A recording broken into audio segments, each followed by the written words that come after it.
कैसा अद्भुत प्रकाश है ये।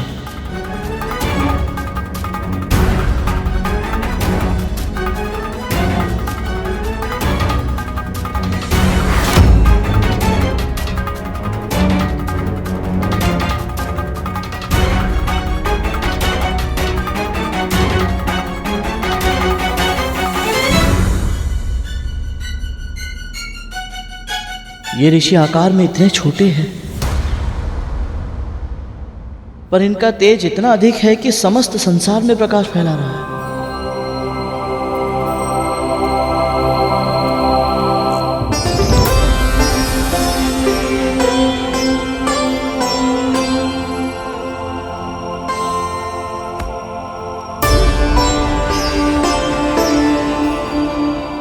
प्रणाम ऋषि श्रेष्ठ।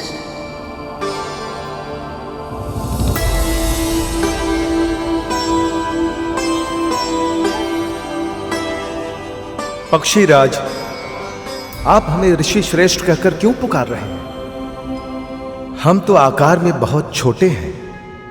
केवल आकार में? और श्रेष्ठता तो आकार से नहीं, बुद्धिमानी से प्राप्त होती है, ज्ञान से प्राप्त होती है। आप सब इतने तेजस्वी हैं कि आपके तेज को मैंने दूर से ही आभास कर लिया था। आपकी आभा इतनी पवित्र, इतनी दुर्लभ है कि मेरे मन में कोई संदेह नहीं। आप सब निश्चित रूप से महान हैं। मेरा प्रणाम स्वीकार करें।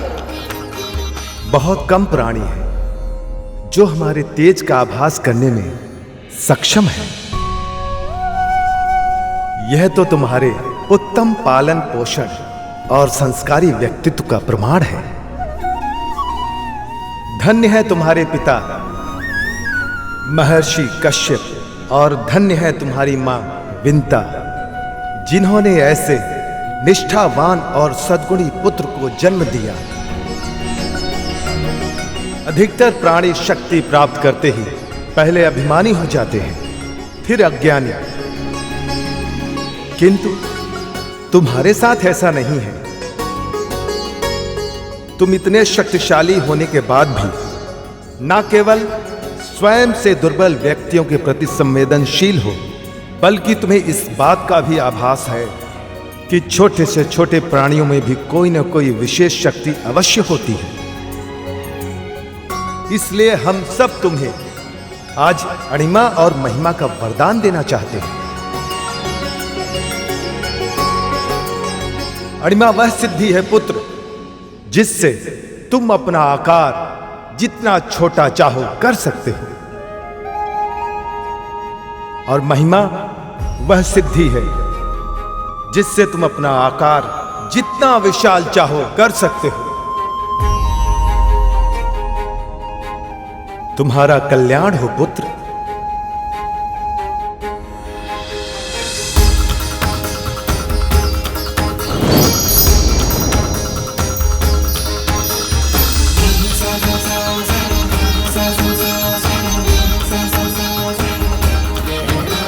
मैं धन्य हुआ ऋषि श्रेष्ठ।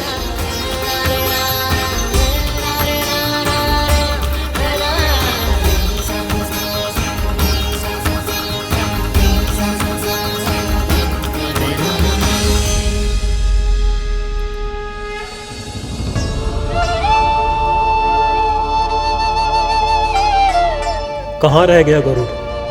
अभी तक तो उसे आ जाना चाहिए था।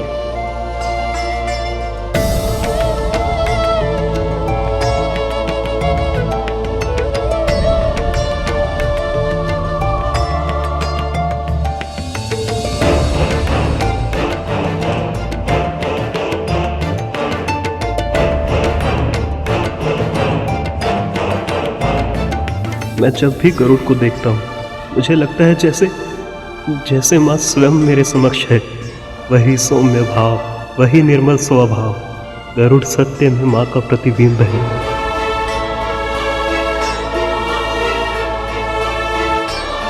भैया,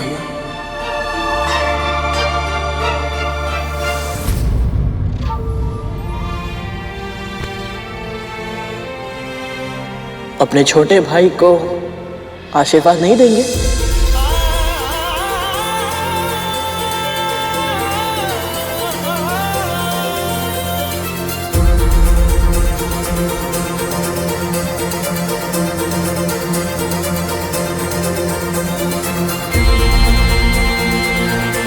माँ भी बिल्कुल ऐसे ही तुम्हारे शीश पर हाथ फेरती होगी, तुम्हें आशीर्वाद देती होगी बिल्कुल इसी तरह।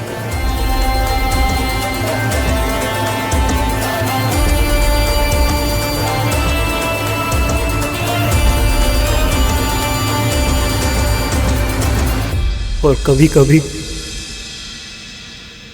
बिल्कुल ऐसे ही स्नेह से तेरे गालों को सहलाती होगी।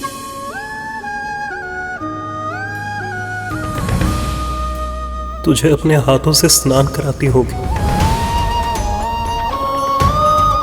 जब तुम्हें भूख लगती होगी तो अपने हाथ का बना स्वादिष्ट भोजन तुझे अपने हाथों से खिलाती होगी।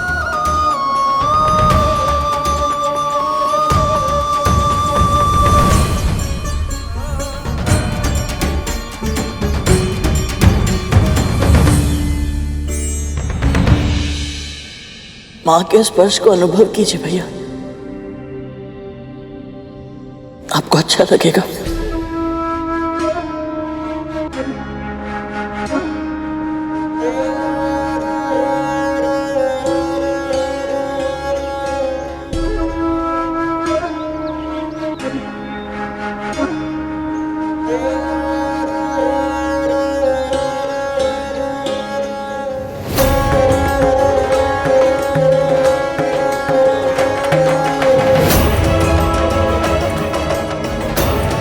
जिस प्रकार मैं अपनी विवशता का दास बन गया, उसी प्रकार आप भी अपनी बहन की दासी बनकर रहेंगी। ये श्राप है मेरा।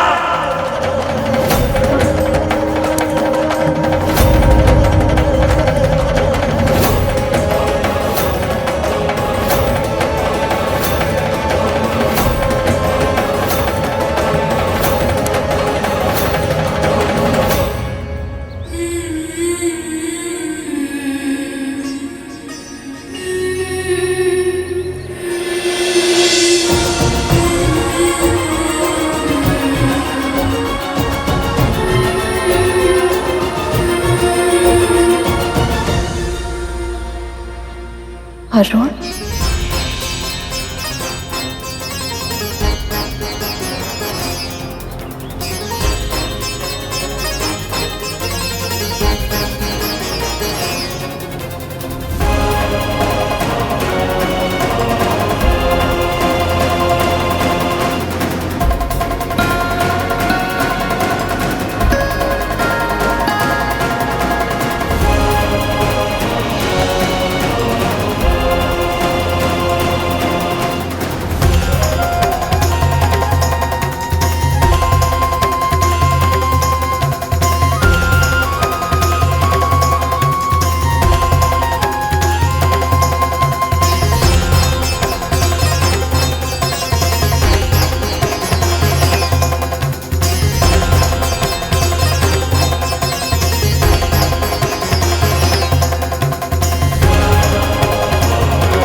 गरुड़ के आने के पश्चात क्या होगा, ये सोच के भय लग रहा है क्या, जो दिन में ही स्वप्न देखना आरंभ कर दिया?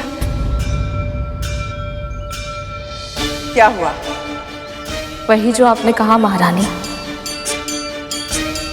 दिन में ही स्वप्न देख रही थी मैं।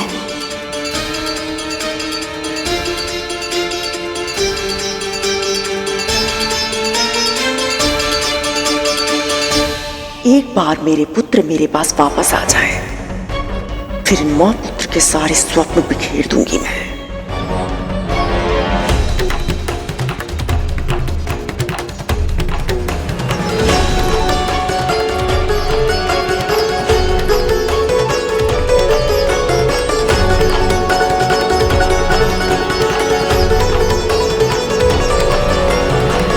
स्वप्न ही सही, मुझे यह आभास तो हुआ कि मेरा परिवार बिखरा हुआ नहीं है। दोनों भाइयों ने एक दूसरे के साथ समय भले ही ना बिताया हो, पर फिर भी इनके मध्य प्रेम की एक अदृश्य डोर है, जिसे ना समय तोड़ पाया है ना दूरी।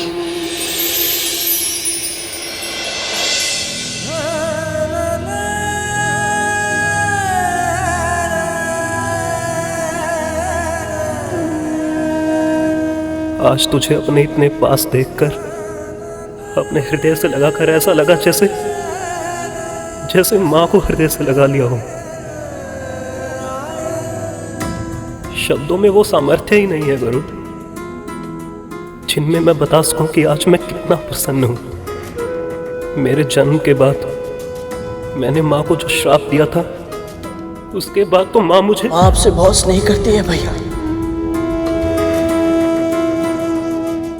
जितना आपका मन उनसे मिलने के लिए आतुर है, उससे कहीं अधिक व्याकुल है उनकी आंखें आपको निहारने के लिए। तो भैया देखिएगा, जब आप माँ के सामने आएंगे ना, तो माँ मुझे भी भूल जाएंगी। आपके सामने मेरा स्नेह कुछ भी नहीं है ना, इसीलिए। तेरे इन शब्दों ने मेरी बहुत बड़ी चिंता दूर कर दी गरुड़। चिंता? कौन सी चिंता? गरुड़, इस संसार में जितने भी बड़े भाई होते हैं ना, सब एक से होते हैं। अपने छोटे भाई की सुरक्षा तो करते हैं, किंतु उन्हें सताने में, उन्हें तंग करने में हमें और भी अधिक आनंद प्राप्त होता है। मुझे लगा कि हमने अपना बचपन साथ में नहीं बिताया, साथ में खेले नहीं, साथ में शरारतें नहीं की, तो कहीं ऐसा तो नहीं कि औपचारिकता की छाया हमारे संबंध को पूरी तरह से ढक ले और हमारे मध्य वो भाइयों वाला विशेष नाता वो कभी बन ही ना पाए। पर तू जिस तरह मुझसे अकारण ही चिढ़ रहा है, उसे देखकर लगता है कि दूर होने के बाद भी हमारे बीच जो संबंध है वो विशेष नहीं, अति विशेष है गरुड़।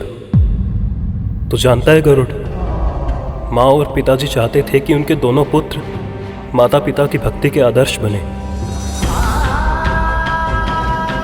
अवश्य ही मेरे पिछले जन्मों के कर्म रहे होंगे कि मैं उनका ये स्वप्न पूरा करने में समर्थ नहीं हूं। पर तू है गरुड़, इसीलिए तुझे माँ, पिताजी और मेरे लिए अपने जीवन के लक्ष्य को प्राप्त करना ही होगा गरुड़। माँ को दास्ता के बंधन से मुक्त करवाना ही होगा तुझे।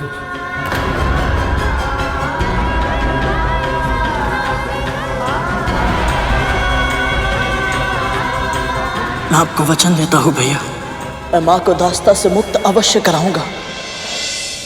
वचन देता हूँ मैं।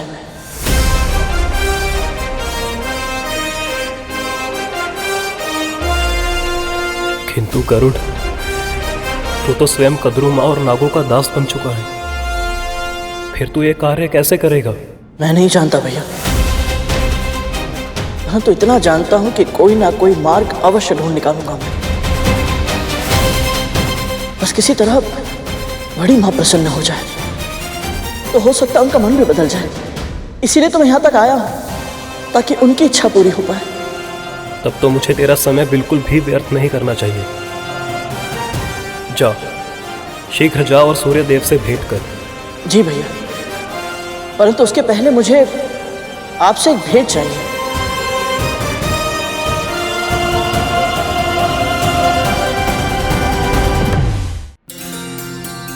पहली बार मेरे छोटे भाई ने मुझसे कुछ मांगा है। बोल, क्या चाहिए तुझे? भैया, जब से आप माँ से दूर गए हैं ना, माँ प्रतिदिन भोर की लाली माँ में आपको देखती है और उसकी बूंदों में आपकी पीड़ा अनुभव करती है। वो किसी से कुछ नहीं कहती, पर मैं जानता हूँ भैया कि माँ आपसे मिलने के लिए तरस रही है, आपको हृदय से लगाना चाहती है वो। इसलिए भैया आपको घर आना होगा।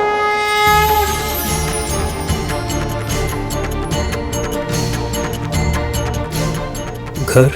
भैया मैं कुछ नहीं सुनूंगा, आप मुझे वचन दीजिए कि आप घर आएंगे।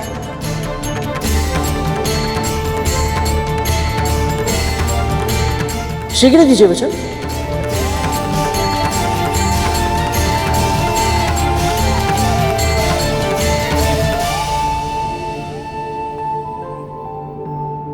माँ ये सुनेंगी तो कितनी प्रसन्न होंगी। हम आपकी प्रतीक्षा करेंगे भैया। आज्ञा दीजिए।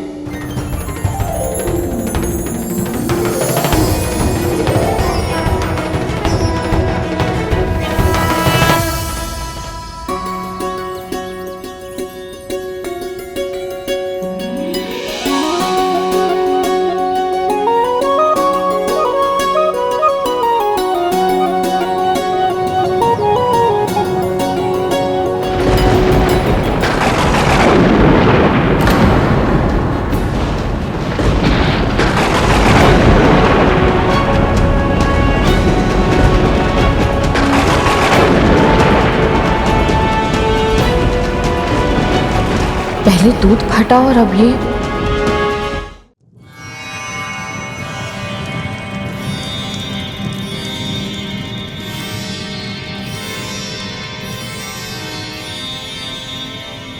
प्रणाम सूर्यदेव। यशस्वी भव। मैं तुमसे बहुत प्रसन्न हूं पक्षीराज। बताओ क्या इच्छा है तुम्हारी? अपनी बड़ी माँ की इच्छा पूरी करना, उन्हें प्रसन्न करना ही मेरी वास्तविक इच्छा है सूर्यदेव।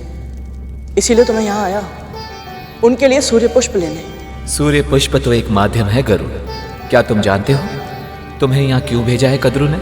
संभव है वो मेरी परीक्षा ले रही हूँ।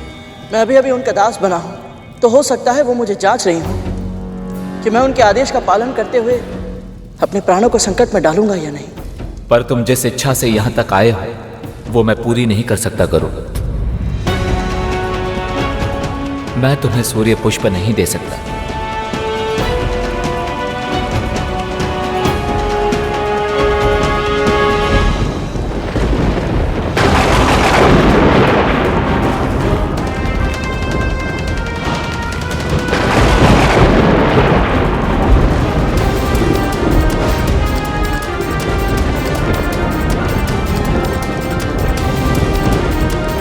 ये शोर कैसा है भैया? अपशगुन का स्वर ऐसा ही होता है काली। इसका कारण पता करना होगा। ऐसा लग रहा है जैसे बादल फट गया हो। चलिए देखते हैं।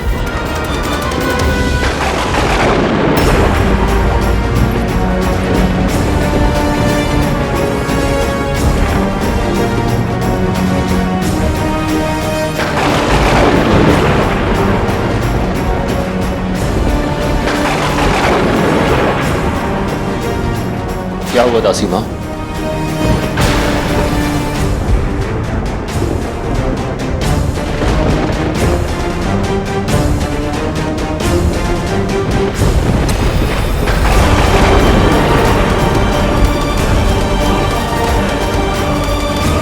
ये तो नागबाई है। ऐसे नीचे कैसे आ रहे हैं?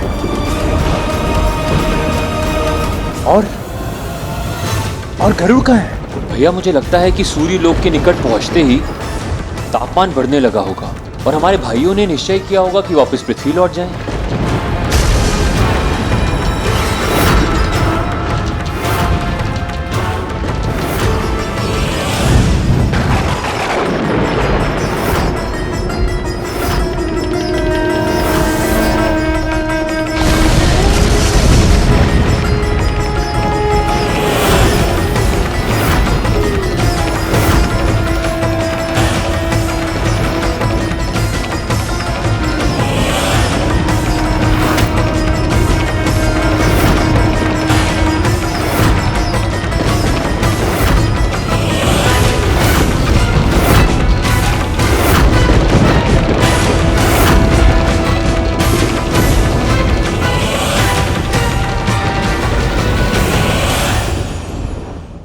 तुम जानते हो देवी संज्ञा मेरा ताप सहन ना कर पाने के कारण मुझसे रूठकर मुझसे दूर चली गई थी।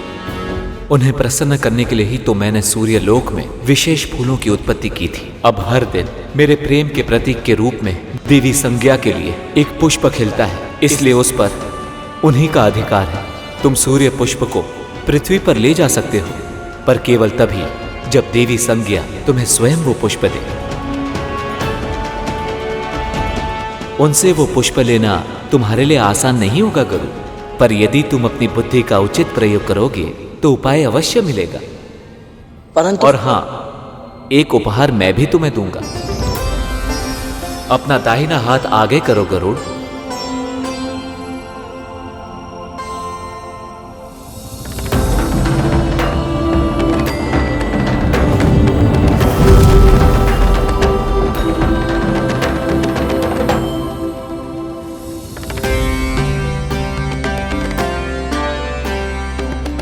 ये बहुत ही विशेष शहद है गरुड़, इसे खा लो। भूख तो मिटेगी ही, बुद्धि भी चलेगी। और हां, इस पात्र को सदैव अपने साथ रखना। यह अक्षय पात्र है, इसके भीतर का शहद कभी घटेगा नहीं।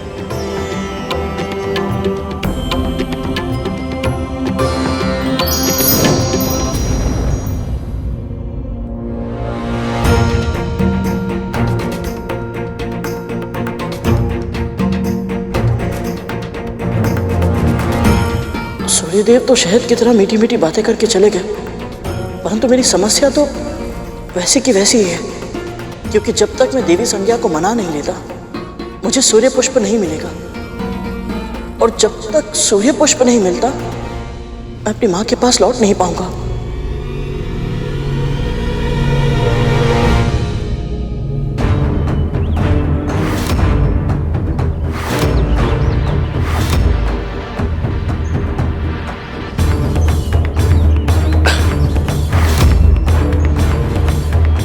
इन्हें क्या हुआ और ये दुर्गंध कैसी है?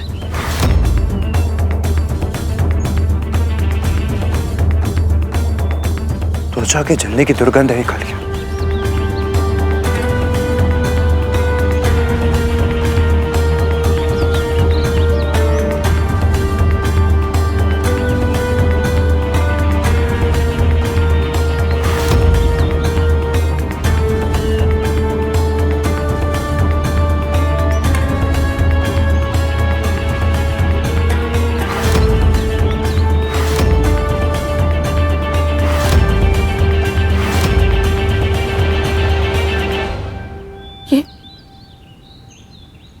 ये सब क्या हो गया?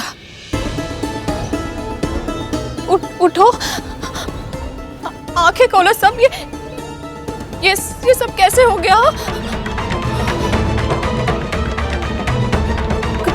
कद्रू दीदी को पता चलेगा तो?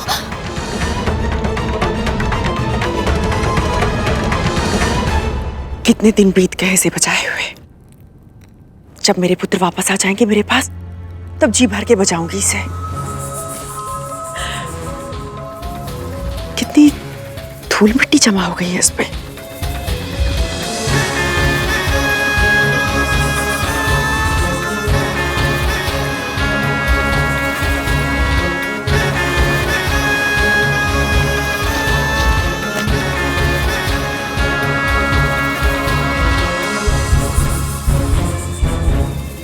मांस चलने की गंध कहां से आ रही है?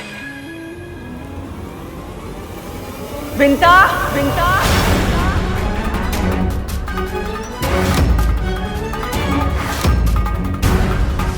विंता, विंता,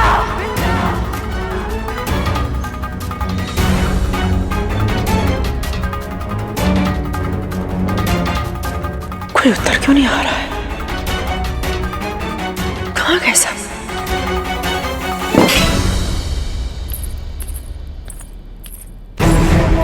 कहां गए सब? कहां गए सब?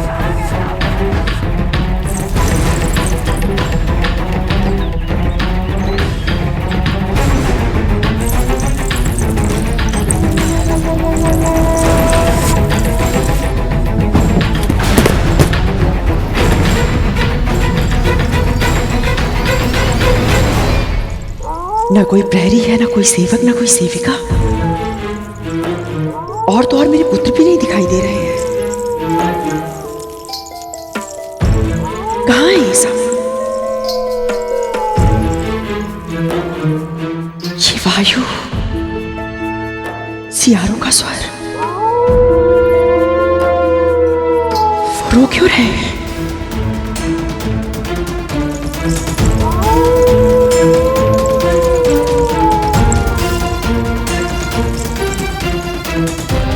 कहां मर गई थी तुम दोनों? और ये क्या हो रहा है? मेरे पुत्र इतने दिन बाद मेरे पास वापस आ रहे हैं और तुम दोनों अपशगुन फैला रही हो।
दीदी!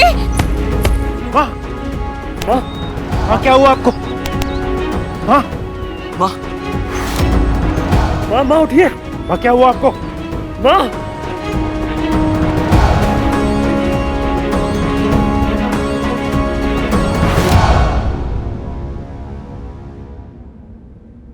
कुछ समझ में नहीं आ रहा। प्रतिदिन केवल एक ही सूर्य पुष्प खिलता है और वो संज्ञा माँ को बहुत प्रिय भी है। तो फिर वो मुझे सूर्य पुष्प क्यों देंगी भला? कैसे मनाऊं उन्हें?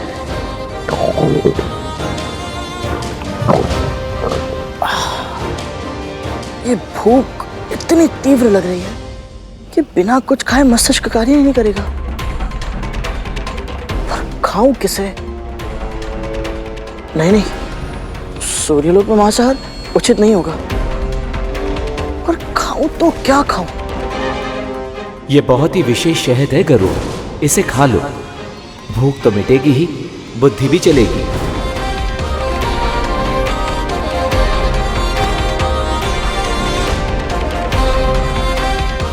ये उत्तम रहेगा।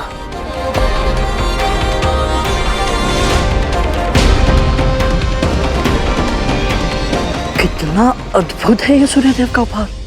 नन्हे खरगोश, ये लो गाजर खा लो। लो ना, खा लो।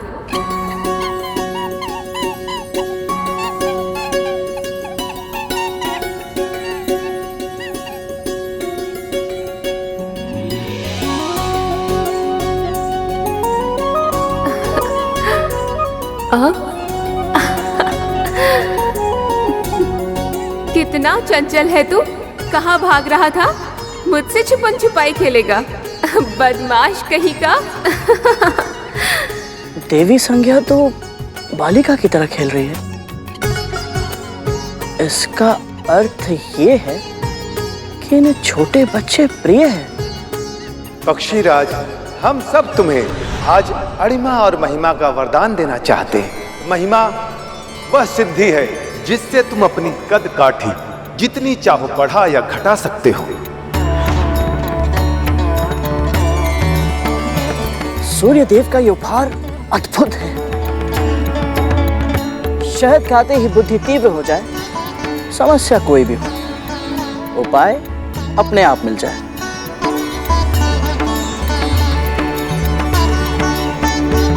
माता संज्ञा से सूर्य पुष्प लेने के लिए मुझे उनके समक्ष बाल रूप में जाना चाहिए।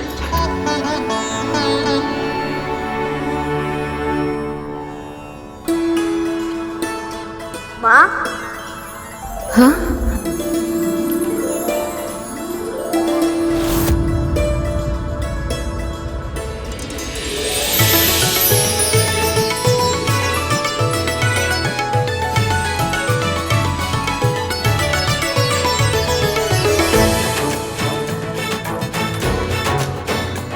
किसने पुकारा मुझे? माँ। हाँ?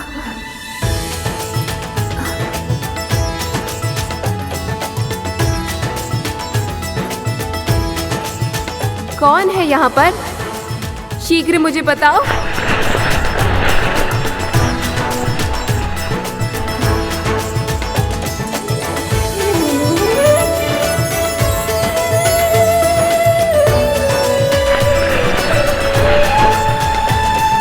ये तो कोई छोटा पक्षी है।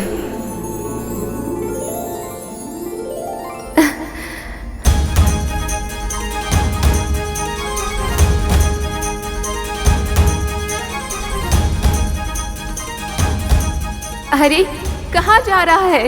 रुक ना। कितना भगाएगा? अब रुक भी जा।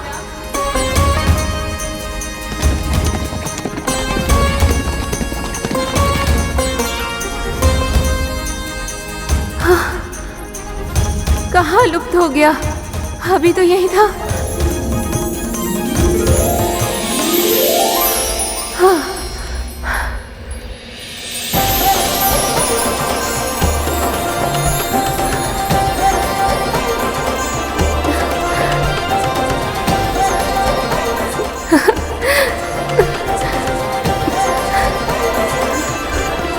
अब लगा है तो मेरे हाथ। तू इतना चंचल है, फिर भी इतना सुंदर और सलोना है। प्रणाम भाभी माँ। अभी तो थोड़ी देर पहले मुझे माँ कह के पुकार रहा था, अब भाभी माँ बना दिया। अब सूर्यदेव की पत्नी है, इसलिए मेरी भाभी हुई, और आयु में मेरी माँ की सम्मान है, इसलिए मेरी माँ हुई। तो मैं तो भाभी माँ ही कहूँगा ना। कौन है रे तू? क्या नाम है तेरा? मैं महर्षि कश्यप और विंता नंदन गरुड़ हूँ भाभी माँ। अरुण का भाई गरुड़? इतना बड़ा हो गया तू?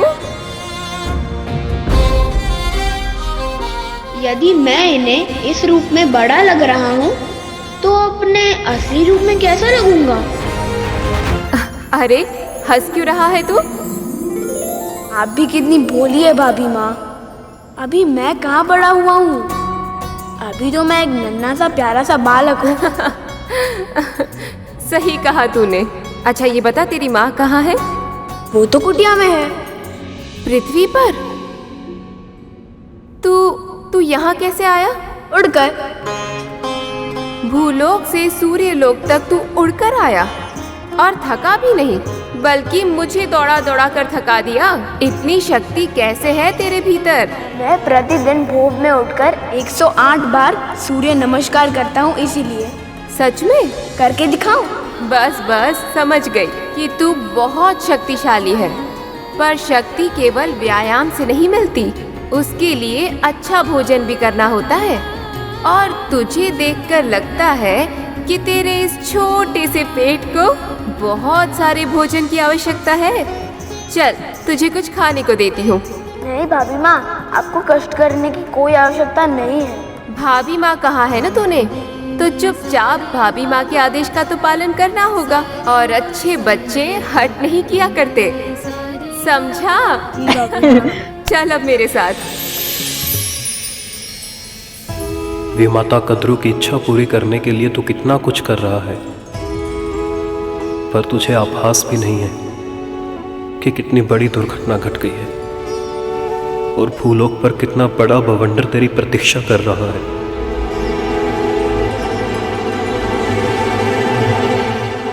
माँ। दीदी। माँ, माँ आंखें खोलिए। माँ, माँ, माँ आंखें खोलिए। माँ, माँ आंखें खोलिए। क्या हुआ माँ आपको? पुत्र, मेरे पुत्र, हम तक्षक कालिया, तुम्हें पता है मैंने बहुत भयानक स्वप्न देखा।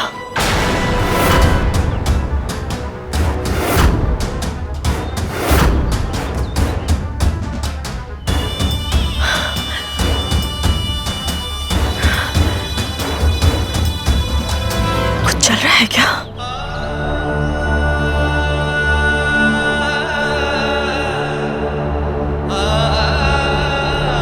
ये गंध कहां से आ रही है?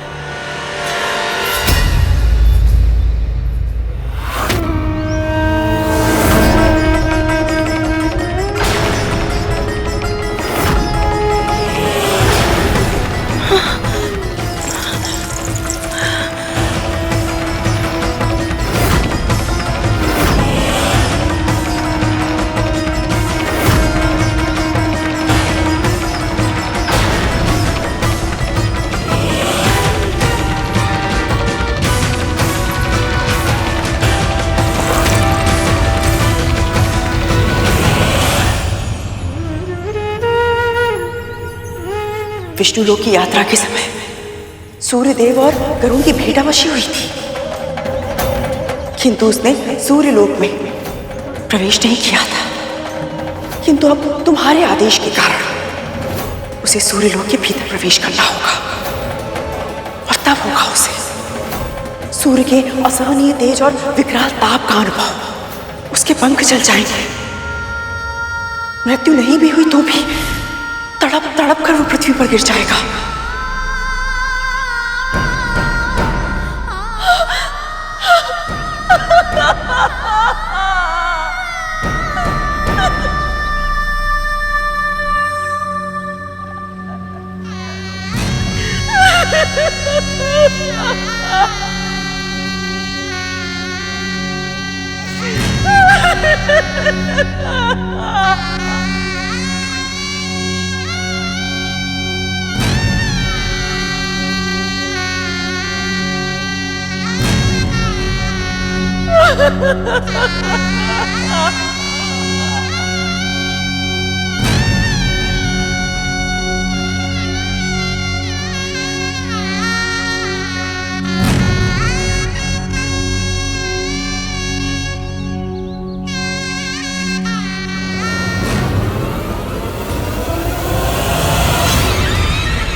मदस,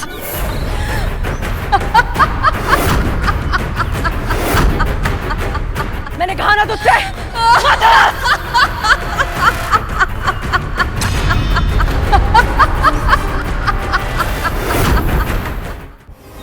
मैंने कहा ना, मदस! चुप हो जा, मैं तुझे चेतावनी देती हूँ, मदस!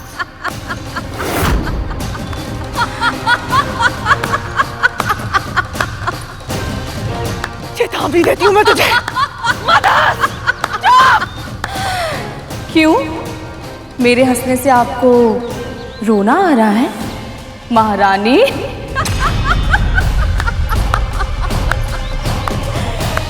हर कथा के 2 अंक होते हैं, हमारी कहानी के भी हैं।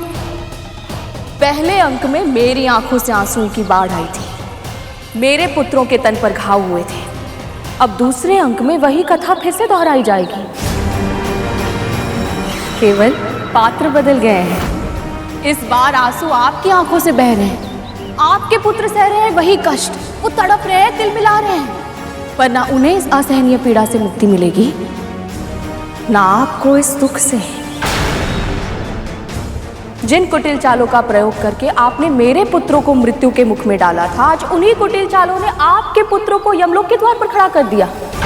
मेरे पुत्र के पंख जलाना चाहती थी ना, देखिए आपके पुत्र स्वयं जल गए हैं। समय बड़ा बलवान है दीदी, अब तक आपके पाले में था, पर अब मेरे पक्ष में है।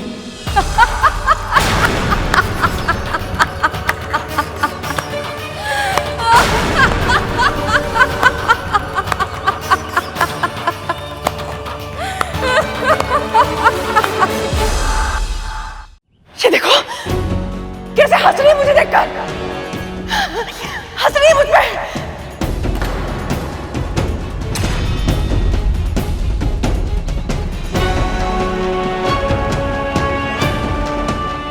माँ, ये हंस नहीं रही, ये रो रही है माँ। हाँ माँ, ये रो रही है। हंस रही है, मैं बोल रही हूँ कि वो हंस रही है।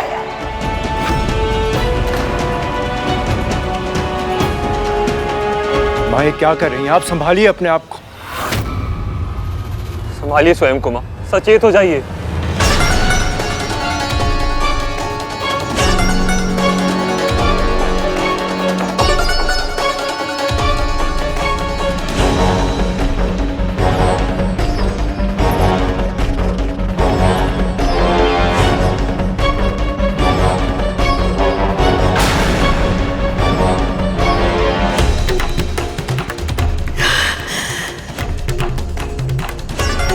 मेरे पुत्रों के प्राण लगभग जा चुके हैं।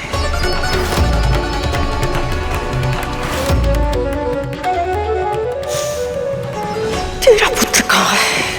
मैंने उसे सूर्य पुष्प लाने भेजा था ना? कहाँ है गरुड़?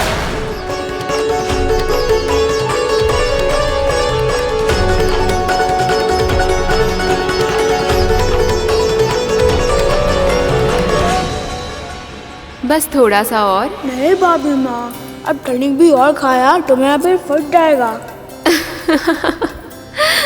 अच्छा अच्छा, बस अब और नहीं खिलाऊंगी। पर मैं क्या करूं, मुझे तुम्हें प्रेम करने का मन जो कर रहा है। संसार की सारी माएँ अपना प्रेम भोजन के माध्यम से ही क्यों दिखाती है? अगर बच्चों को प्रसन्न करना है तो और भी तो कितनी तरह से किया जा सकता है। अच्छा जी, तनिक मैं भी तो जानूं, मैं तुझे कैसे प्रसन्न कर सकती हूँ? आप मुझे वो दे सकती हैं जिसकी इच्छा से मैं यहाँ तक आया हूँ। अच्छा जी, इस छोटे से बालक की क्या इच्छा है? सूर्य पुष्प। सूर्य पुष्प? वो तुझे क्यों चाहिए भला? असल में मुझे अपने लिए नहीं चाहिए, महारानी कद्रू के लिए चाहिए। महारानी कद्रू? वो तेरी विमाता है ना, तो फिर उन्हें ऐसे क्यों संबोधित कर रहा है? बड़ी माँ? बड़ी माँ नहीं, महारानी। क्योंकि उन्हें मेरा माँ कहना अच्छा नहीं लगता। कैसी विचित्र स्त्री है वो। तुझ जैसे प्यारे बालक के मुंह से माँ सुनना किस अभागन को अच्छा नहीं लगेगा? भाभी माँ, अब उनके बारे में ऐसे कठोर वचन मत कहिए ना। वो मुझे अपना पुत्र नहीं मानती तो क्या हुआ, पर मेरे लिए तो वो विमाता है ना। और किसी भी अपनी माँ के लिए मुझे ऐसे कठोर वचन बहुत बुरे लगते हैं। कितने अच्छे संस्कार दिए हैं तुझे तेरी माँ ने।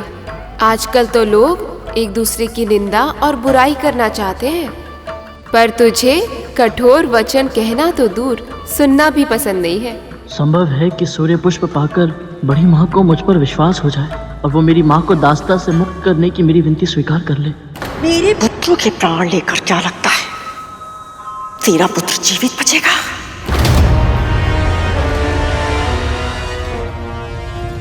वो चाहे अंतरिक्ष में हो या पाताल में हो, अपने पुत्रों की चिताओं पर काट रखने से पहले तेरे पुत्र को जीवित जलाऊंगी मैं।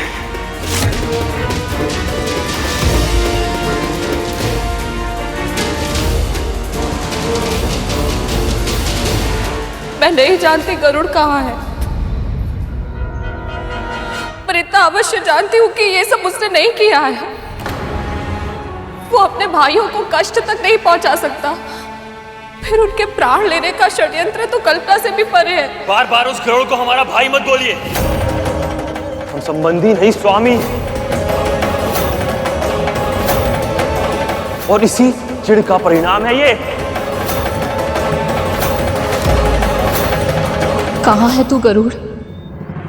और यदि सूर्य पुष्प लेना है तो जाओ, वहां जाके तोड़ लो।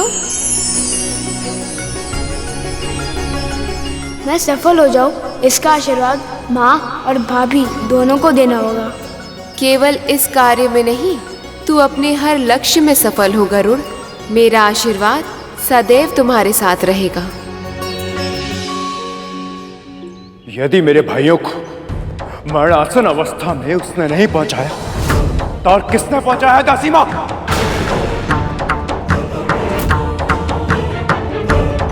गरुड़ में अकेले पूरी असुर सेना को पराजित करने का समर्थ है, तो उसके होते हुए उसके स्वामियों पर आघात कौन कर सकता? प्रश्न सीधा है दासी मां। हमारे भाई गरुड़ के साथ अंतरिक्ष यात्रा पे गए, तो फिर वो गिरे कैसे?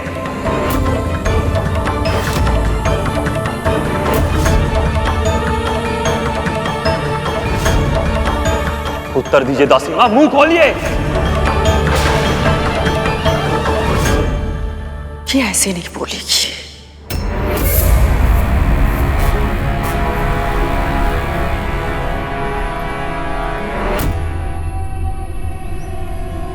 न जाने सर्पों की ये दशा कैसे हुई है। कहीं मेरे पुत्र पर भी कोई संकट ना आया हो, पर वो है कहाँ?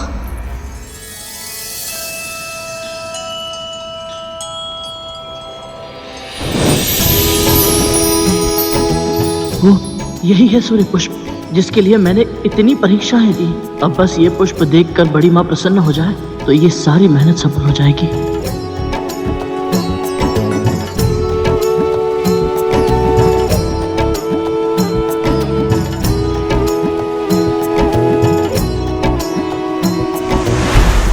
अरे ये पुष्प कहाँ लुप्त हो गया? इसे लेना इतना सरल नहीं है।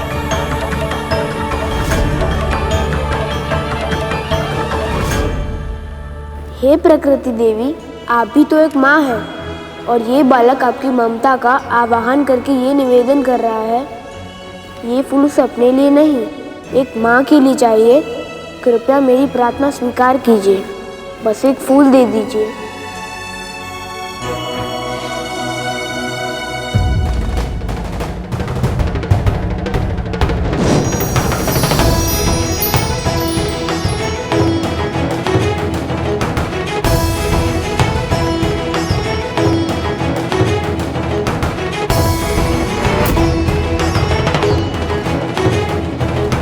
ये कैसी माया है? ये सूर्य पुष्प इतना लंबा कैसे हो गया? अब मैं इस पुष्प तक कैसे पहुंच पाऊंगा?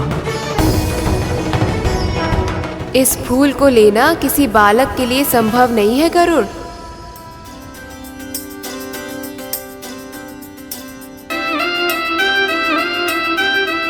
पक्षीराज, हम सब तुम्हें आज अणिमा और महिमा का वरदान देना चाहते हैं। महिमा वह सिद्धि है जिससे तुम अपनी कद काठी जितनी चाहो बढ़ा या घटा सकते हो। माता, एक बालक के लिए अवश्य ही संभव नहीं, किंतु बाल के ऋषियों के आशीर्वाद से मैं अपने कद को बढ़ा भी सकता हूँ, घटा भी सकता हूँ और ये सूर्य पुष्प प्राप्त भी कर सकता हूँ।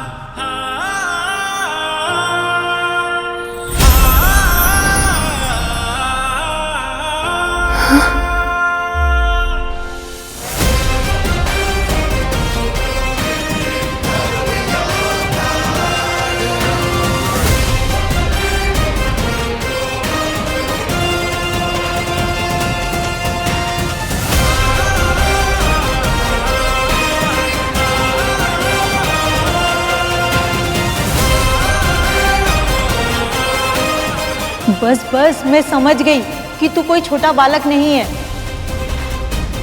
पर मैं तुझे उसी रूप में देखना चाहती हूँ जिस रूप में मैंने तुझे पहली बार देखा था, नन्हे से प्यारे से बालक के रूप में।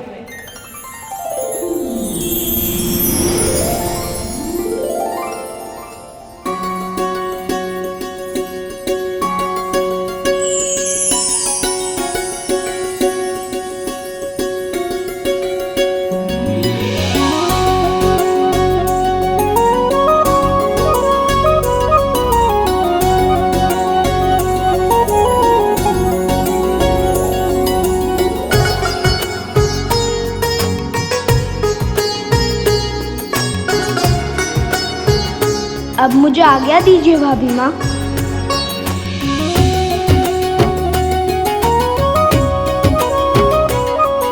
इतनी आसानी से सूर्य पुष्प लेकर तुम नहीं जा सकते हो गरुड़। अभी एक और परीक्षा देना बाकी है। अभी तो यहाँ कोई द्वार नहीं था, अचानक इतने सारे द्वार कैसे आ गए?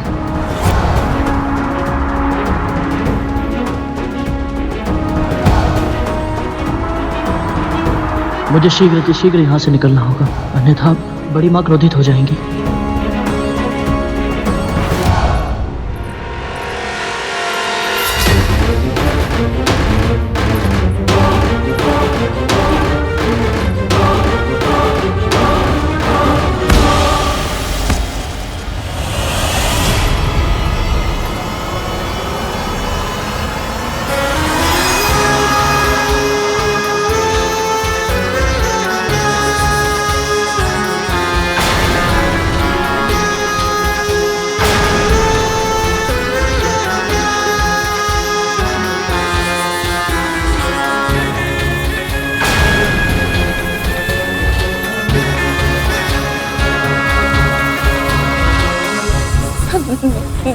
दीदी, मैंने और मेरे पुत्र ने कोई षड्यंत्र नहीं किया।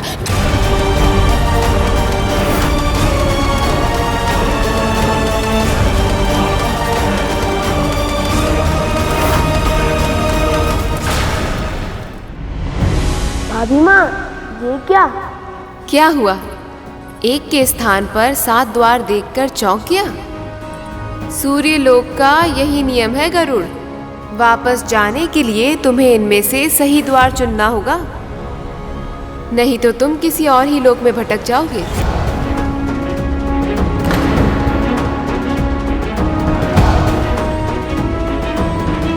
मुझे सही द्वार का पता कैसे चलेगा? देह की सीमा होती है गरुड़, पर मन की कोई सीमा नहीं होती।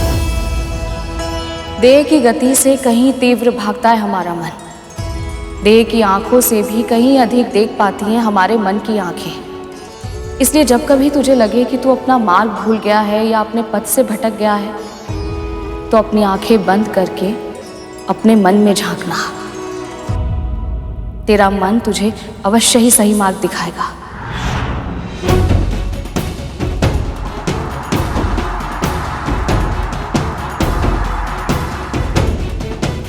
हे परमपिता, सृष्टि के पालन करता, ये कठिन निर्णय लेने में मेरी सहायता कीजिए प्रभु।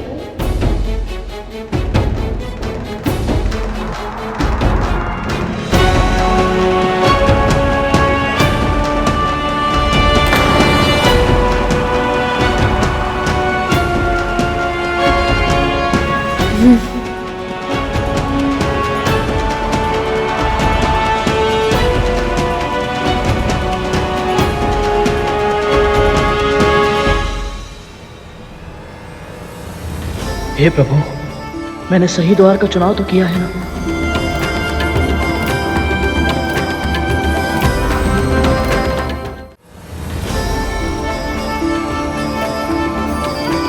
यही सही द्वार है गरुड़, भयभीत मत होना। ये भय के नहीं, दुख के आंसू है भाभी माँ।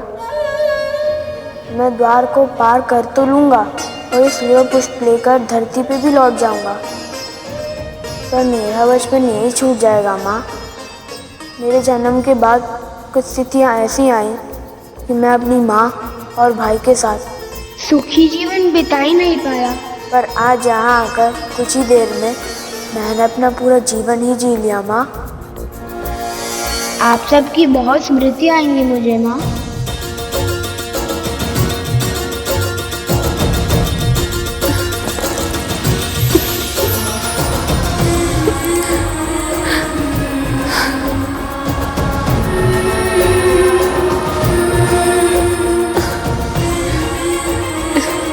मैं भी तुझे बहुत स्मरण करूंगी गरुड़।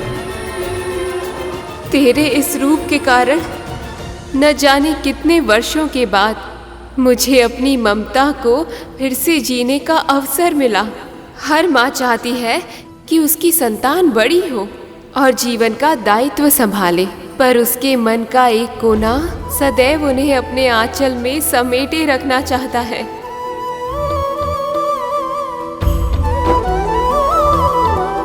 तेरे कारण वो आनंद फिर से पाया है मैंने। सदैव सुखी रहो गरुड़, मेरा आशीर्वाद सदैव तेरे साथ है।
नाग वर्ष में एक बार अपनी केचुल उतारते हैं।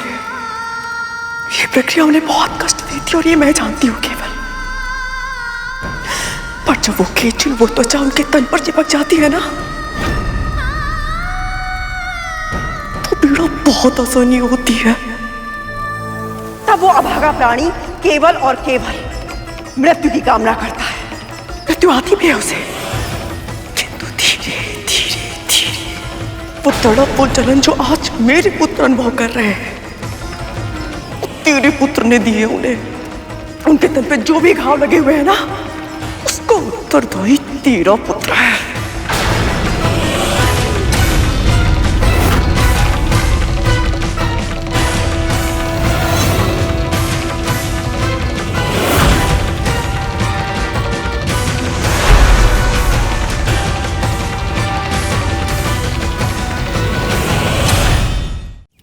प्रतिशोध बोलूंगी मैं। जितने घाव मेरे पुत्रों के तन पे लगे हैं, उतने ही घाव तेरे तन पर होंगे। जिस पीड़ा को सहने के लिए वो विवश हुए हैं ना, वही पीड़ा तू भी सहेगी।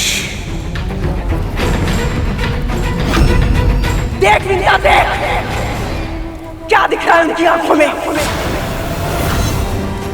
मृत्यु का नहीं,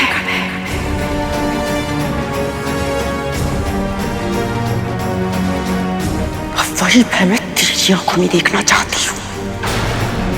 इस महल से जो आज मांस की दुर्गंध आ रही है ना, वही आज तेरे तन से आएगी। जितना मेरे पुत्र तड़पे है, उतना ही तू तड़पेगी आज।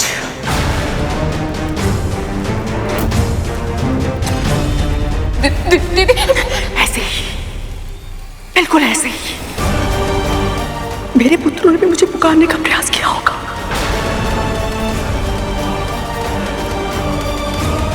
किंतु उनके मुख से तो स्वर भी नहीं निकला होगा। तेरे मुख से स्वर निकलेगा। तू पुकारेगी, तू चिल्लाएगी, जलन की पीड़ा से चिल्लाएगी तू। तेरी चित्कार पूरे ब्रह्मांड में गूंजेगी, किंतु किसी में इतना सामर्थ्य नहीं होगा कि तुझे मेरे प्रकोप से बचा सके।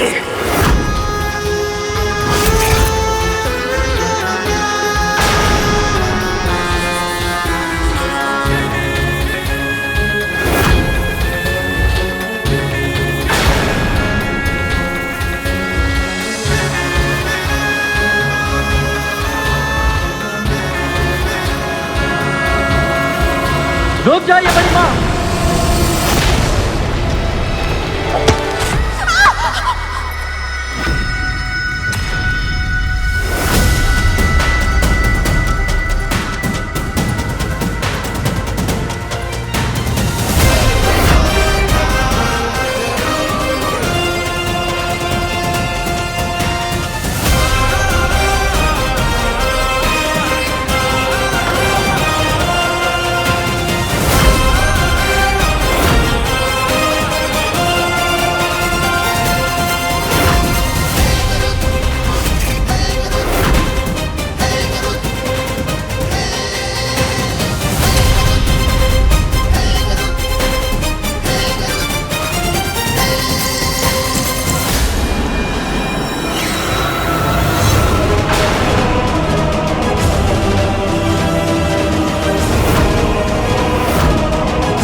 वार करना चाहता है मुझ पे, कर वार, करना वार, ले ले मेरे प्राण, ले ले मेरे प्राण।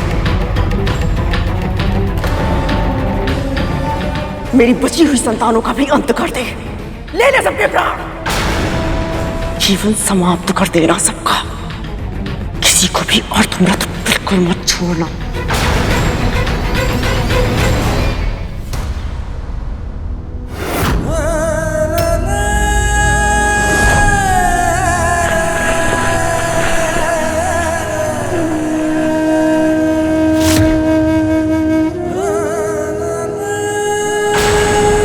तख्तू भैया, धूमल भैया, ये सब क्या हो गया इन सबको?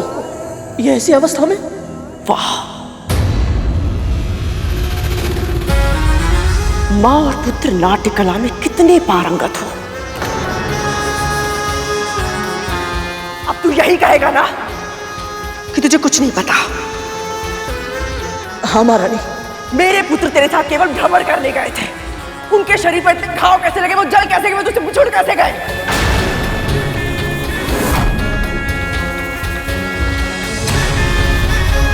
तुझे तो पता ही नहीं ना, है ना? मेरा विश्वास कीजिए महारानी। मेरे पुत्र विषैले अवश्य है, किंतु उनके भीतर भी इतना विष नहीं है जितना तेरे मन में है। मेरे पुत्र अपने शत्रु को ललकारते हैं, फिर उन पर आक्रमण करते हैं, किंतु तूने धोखे से मेरे पुत्रों पर आक्रमण किया।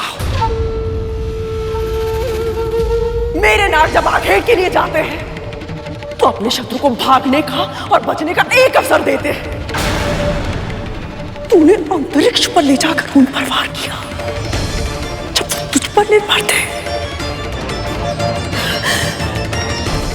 अपनी शक्तियां होते हुए भी आज वो कितना असहाय अनुभव कर रहे होंगे। महारानी, मेरा विश्वास कीजिए। विश्वास तो उन्होंने भी तुझ पर किया था, जो मेरी बिना आज्ञा के वो तेरे साथ चले गए। आपको बिना बताए? परंतु महारानी, आपने तो स्वयं मुझे आदेश दिया था मैं इन सभी को अपने साथ ले जाऊं। और सत्य बोल रहा है ये। माँ तुझे बार बार पुकारती रही, पृथ्वी पर लौटने का आदेश भी दिया, किंतु तूने सुनकर भी अनसुना कर दिया। नहीं, ये सत्य नहीं है महारानी। मैंने स्वयं आपका स्वर सुना था। आप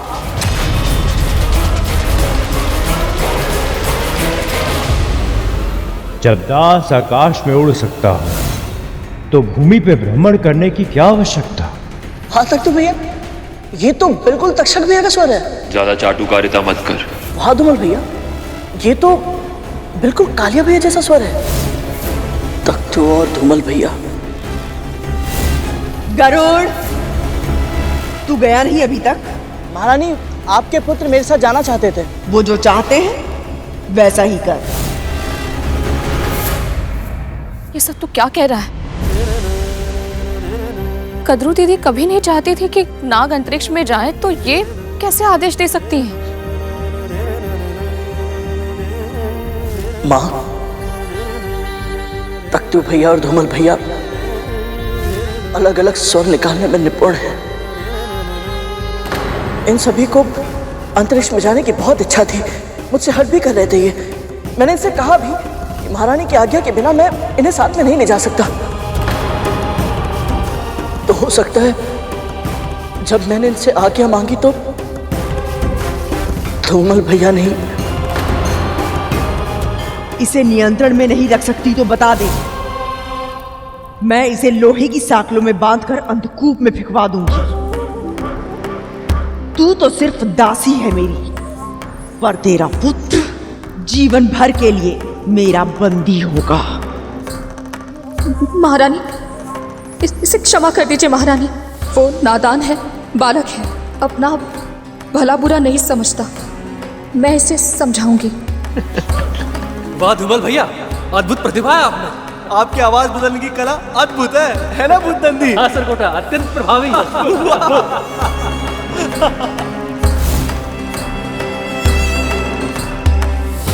मानता हूं इन्होंने तुझे भ्रमित किया, किंतु मां ने तुझे बार बार पुकारा, तू वापस क्यों नहीं लौटा? मैंने भी तो इतनी बार पुकारा तुझे, लौटकर धरती पर क्यों नहीं आया तू?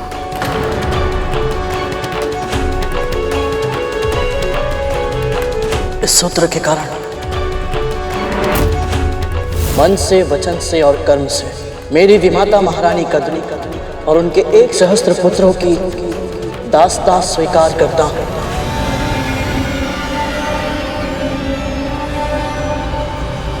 महारानी के साथ साथ मैं नागों का भी दास हूं मां। उनके आदेशों की अवहेलना नहीं कर पाया मैं, और चाह कर भी आपके पास लौटकर नहीं आ सका। देखो इसे, कैसे सारा दृष्टिकोण बदल रहा है। जानबूझकर ऐसी कथा सुना रहा जिससे सारा दोष मुझ पर और मेरे पुत्रों पर आ जाए। जब मेरे पुत्र तड़प रहे थे, पृथ्वी पर नीचे गिर रहे थे, तब तो कहा था, हाँ? नाग तेरी पीठ पर बैठकर गए थे ना गरुड़, तो जब ये नीचे गिर रहे थे तुझे पता क्यों नहीं चला? हाँ, ये पहेली मेरे लिए भी कुछ ऐसी है मां, जिसका उत्तर मेरे पास नहीं है।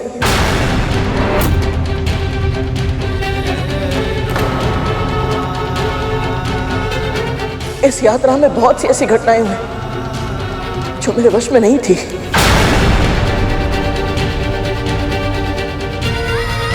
जब शनि ग्रह से हम बाहर निकल रहे थे, तब तक तो भैया और रोमल भैया और अन्य सभी ने शनिदेव के बारे में बहुत सारे दुर्वचन कहे। ना रंग है ना रूप है, कितना कुरूप है। मैं तो ये सोच रहा हूँ, ऐसे व्यक्ति को इतनी रूपवती पत्नी मिल कैसे गई?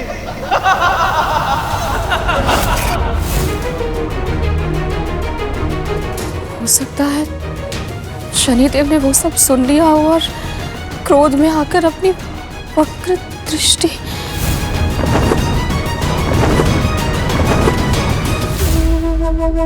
ये कैसे हो सकता है? उन्होंने स्वयं हमें दर्शन दिए थे और वो हमारी पूजा से प्रसन्न भी बहुत थे। प्रसन्न थे दीदी, फिर उसके बाद आपके पुत्रों ने उनका अपमान किया और आपने उनके प्रसाद कहा। महारानी, आपका प्रसाद। प्रसाद रख और जा यहां से। जी।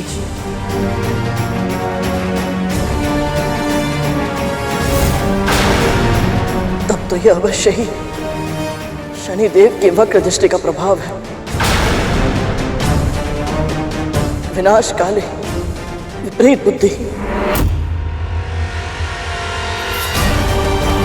मैं अपने भाइयों को पृथ्वी पर लाकर भी उन्हें सुरक्षित नहीं रख सका। पता नहीं माँ फिर हमें भ्रमण पे जाने की अनुमति देंगी भी या नहीं।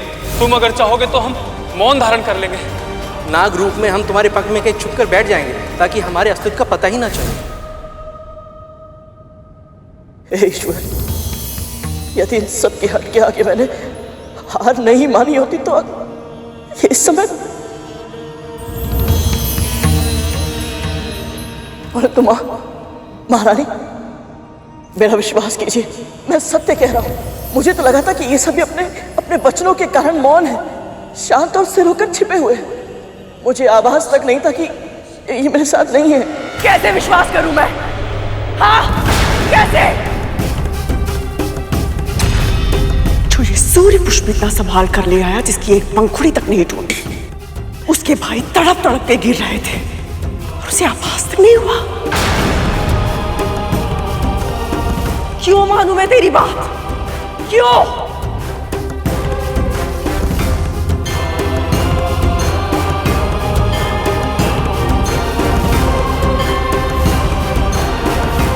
दीदी,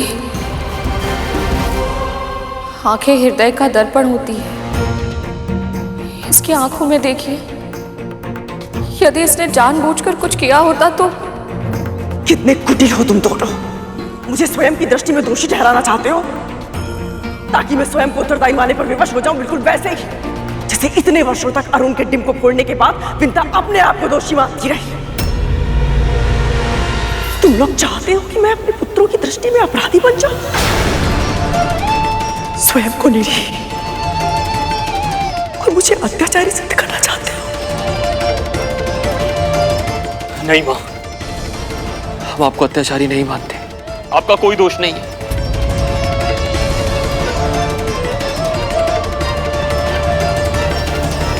आपने हर पल, हर क्षण हमारा भला ही चाहा। आपसे घृणा हम नहीं कर सकते। हाँ मां।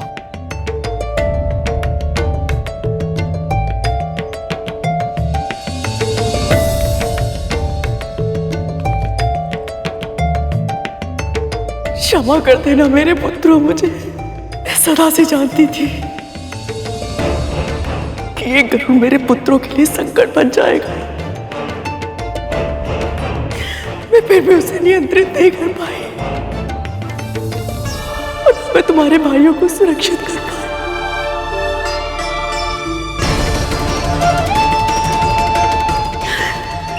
स्थिति कभी ना आए इसके लिए क्या कुछ नहीं किया था मैंने।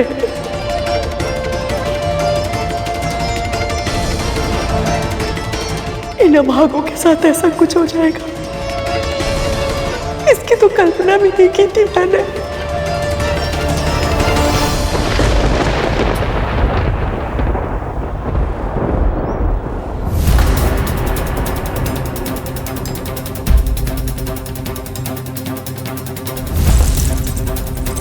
परिधि, मैंने तुझे बचाया, तेरे प्राणों की रक्षा की स्मरण है ना तुझे? तूने मेरे पुत्र को क्यों नहीं बचाया? क्यों नहीं की उनकी रक्षा? क्यों गरुड़, क्यों? महारानी, मुझे क्षमा कर दीजिए। मुझे जो दंड देना है दे दीजिए, मैं और तक नहीं करूंगा। परंतु इस समय हमें इन सबके प्राण बचाने के बारे में सोचना चाहिए। कोई तो उपचार अवश्य होगा। माँ, आप तो बहुत कुछ जानती हैं। इन मन में ऐसी कोई जड़ी बूटी नहीं है जिनके बारे में आपको ज्ञान ना हो।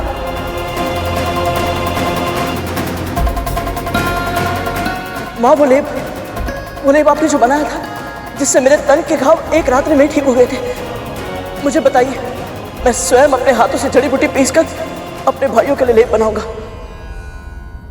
वो लेप साधारण चोटों के लिए है पुत्र, पर इनकी चोट गंभीर है। इस अवस्था में उस लेप का कोई प्रभाव नहीं होगा।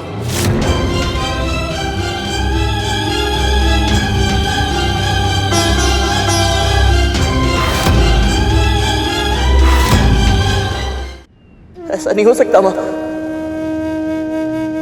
ये भाई है मेरे, मैं इन्हें ऐसे तड़पते हुए नहीं देख सकता। कोई तो उपचार अवश्य होगा। यदि आप दोनों नहीं जानते तो कोई तो जानता होगा। माँ, यदि आवश्यकता पड़ी तो मैं फिर से वैकुंठ जाऊंगा, परंतु अपने भाइयों के प्राणों की रक्षा मैं अवश्य करूंगा। नाटक बंद कर अपना, नाटक बंद कर अपना, नाटक बंद कर अपना। पहले मेरे पुत्रों के साथ षड्यंत्र किया, अब उन्हें बचाने का स्वांग रच रहा है तू। तुम दोनों मां पुत्र इतने धूर्त हो सकते हो, कभी सोचा भी नहीं था मैंने। तेरा एक पुत्र अधिविकसित उत्पन्न हुआ था, कैसा अनुभव किया था तूने? हाँ, यहाँ मेरे इतने सारे पुत्र जीवन और मृत्यु के बीच में लड़ रहे हैं। सोच, मेरे हृदय में कैसा बवंडर उठ रहा होगा।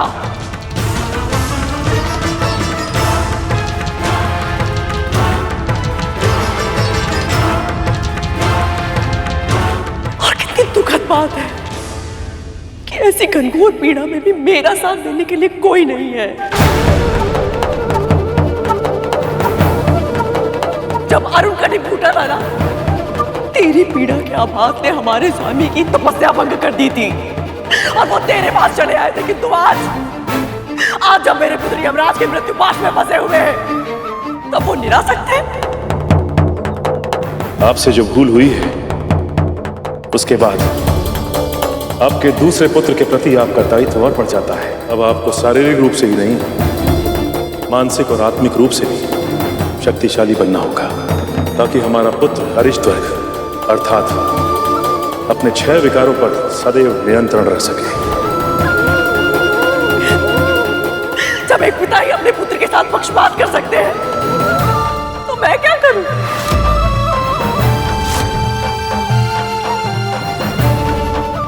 किससे अपनी पीड़ा बताऊं? किसको अपना दुख सुनाऊं? बस कीजिए दीदी,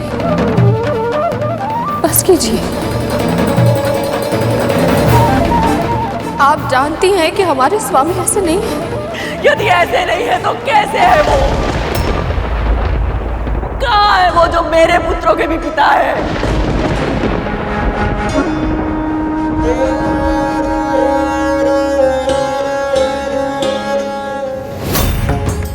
अपने परिवार की रक्षा करना, अपने पुत्रों का ध्यान देना, ये उनका भी उत्तरदायित्व है ना। तो फिर वो सर्वज्ञाता महर्षि कश्यप कहाँ है? कहाँ है वो?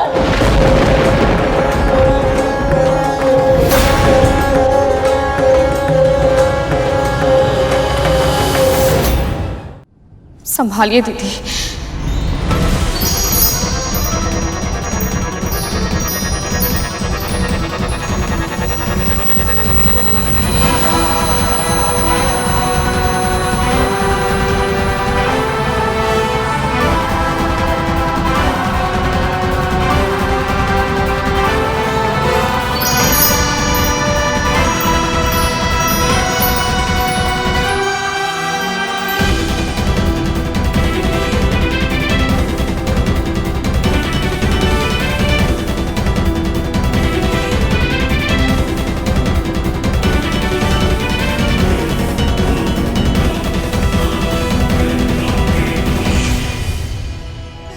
प्रणाम पिताजी।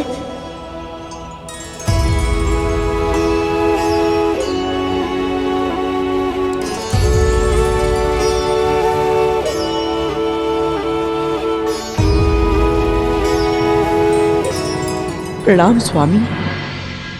प्रणाम स्वामी।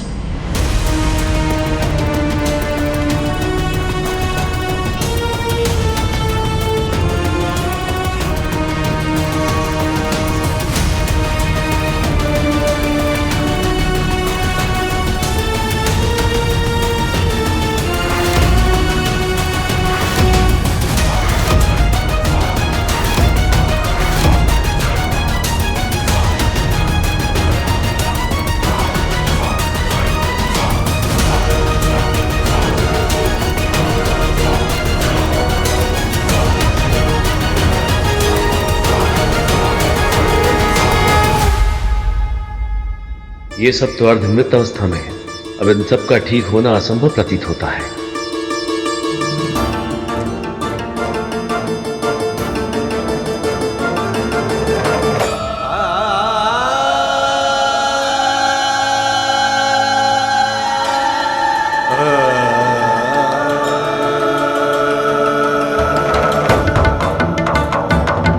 हम अपने जन्म के उद्देश्य को क्यों भूल जाते हैं?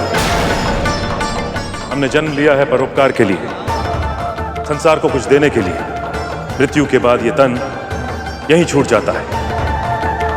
ये धन, संपदा, ऐश्वर्य, ये महत्वाकांक्षाएं सब यहीं धरी की धरी रह जाती। यदि हमारे साथ कुछ जाता है तो केवल हमारा कर्म,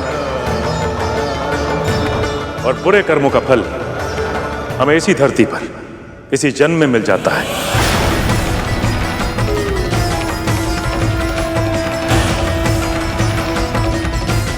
कद्रू, मैंने आपको पहले भी समझाया था, एक बार फिर समझा रहा हूं कि माता पिता के बुरे कर्मों का फल उसकी संतान भुगतती है।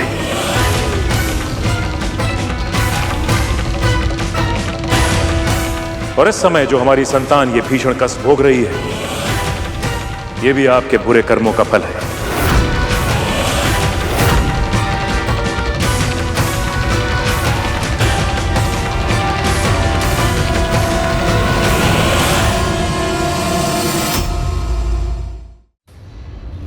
क्षमा कीजिएगा स्वामी, कर्म महत्वपूर्ण अवश्य है, किंतु वो कर्म किस भावना से किया जाएगा, वो भावना भी उतनी महत्वपूर्ण है। किसी के कर्मों का आकलन उसके मन की भावना से करना चाहिए स्वामी। एक और एक निर्धन व्यक्ति है जो अपनी भूख मिटाने के लिए चोरी करता है, और दूसरी ओर एक लोभी है जो अधिक स्वर्ण पाने की कामना में चोरी करता है। तो दोनों का कर्म और अपराध तो समान हुए ना।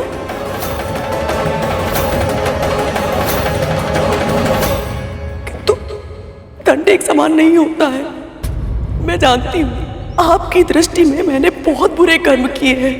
अपनी बहन को भ्रमित करके उसके पहले पुत्र के जन्म के समय मैंने बाधा उत्पन्न की। अपनी बहन को दासी बना लिया मैंने। अपनी बहन कद्रू की दास स्वीकार करती हूँ। उसके दूसरे पुत्र को दास बनने के लिए विवश किया मैंने। मेरी विमाता महारानी कद्रू और उनके 1 सहस्त्र पुत्रों की दासता स्वीकार करता हूँ।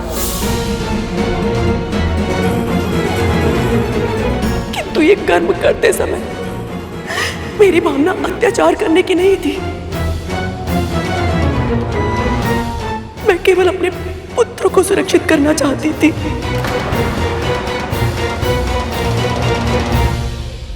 वेद में भी यही कहा गया है स्वामी कि एक मां अपने पुत्रों के हित के लिए किसी भी सीमा तक जा सकती है।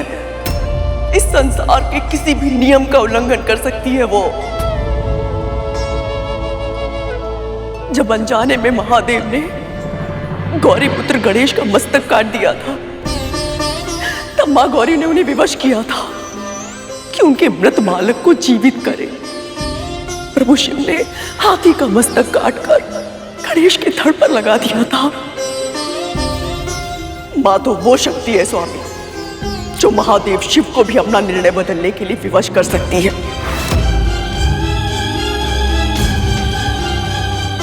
मैंने जो विंता अरुण गरुण के साथ किया, वो सब करने के लिए मुझे इस संसार ने विवश किया था। ये संपूर्ण संसार मेरे पुत्रों के साथ भेदभाव कर रहा था, तो क्या करती मैं? हाथों पर हाथ रखकर मौन रहते, अपनी आंखों से अपने पुत्रों पर अत्याचार होते हुए देखती रहती। नहीं स्वामी,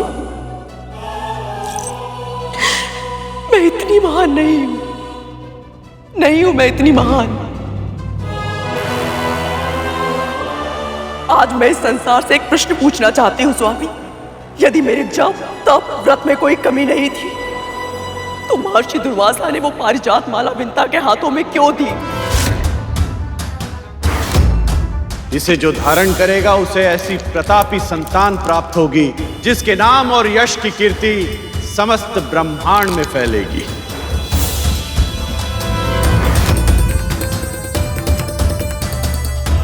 मेरे पुत्र को किसी भी ऋषि ने आशीर्वाद क्यों नहीं दिया?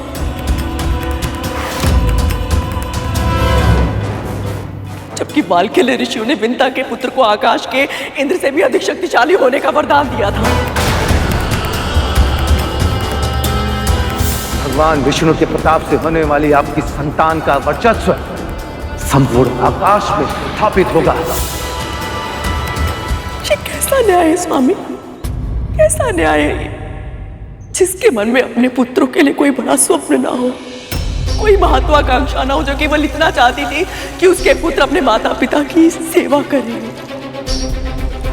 उनके पुत्र को वरदान पे वरदान मिल रहे थे।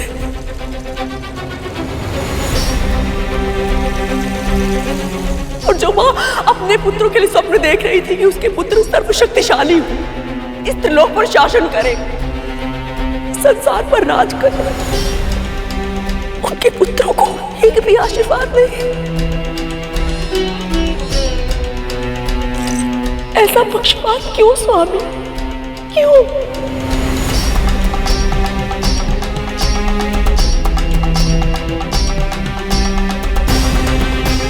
आपके पुत्रों को वरदान नहीं मिला था, तो आपने यह तय कर लिया कि गरुड़ को जो वरदान मिला है आप उसे भी फलने नहीं देंगे। कद्रू, आप वेदों की बात करती है ना? किसी भी वेद में यह नहीं लिखा गया है कि अपने हित के लिए दूसरों को कष्ट देना उचित है। अपनी उन्नति के लिए दूसरों का पतन करना उचित नहीं है, और अपनी रेखा बढ़ाने के लिए दूसरों की रेखा मिटाना अपराध है।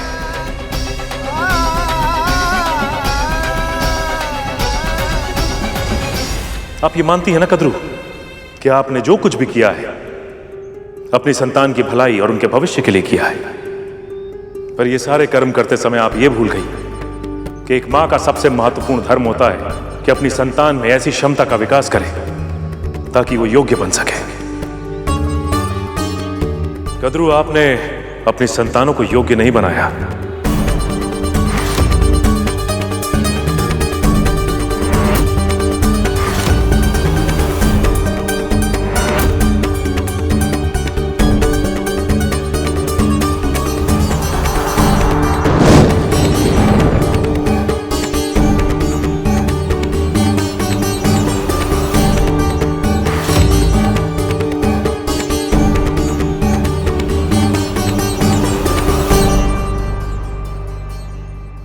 ये लीजिए, आप दोनों इस मिट्टी से एक एक दिया बनाइए।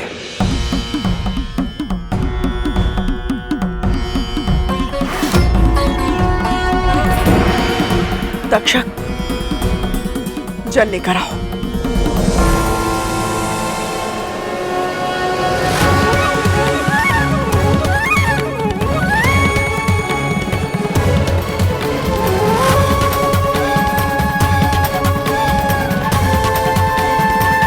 ओम विष्णवे नमः। ओम विष्णवे नमः। माताओं से दिए बनवाकर पिताजी क्या समझने का प्रयत्न कर रहे हैं?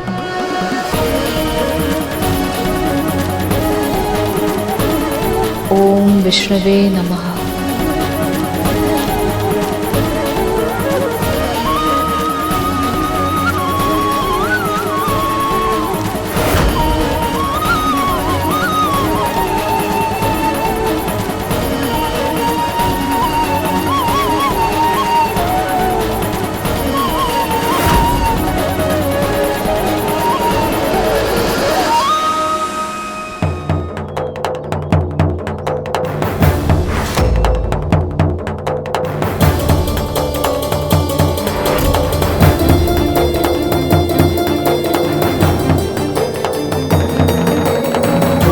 दिया बन गया स्वामी।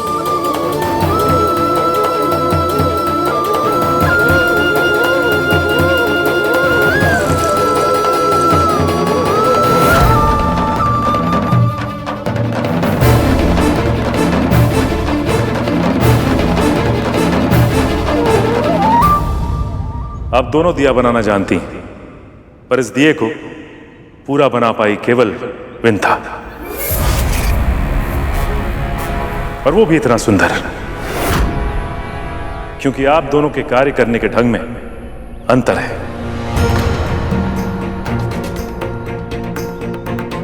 विंता मन ही मन प्रभु विष्णु का नाम लेते हुए केवल दिए पे ध्यान लगा रही थी,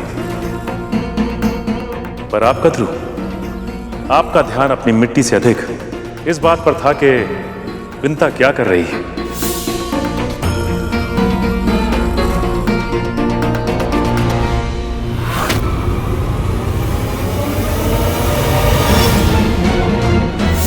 और इस बात में आपको यह भी आभास नहीं हुआ कि आप अपनी मिट्टी में पर्याप्त जल डाल पाई या नहीं।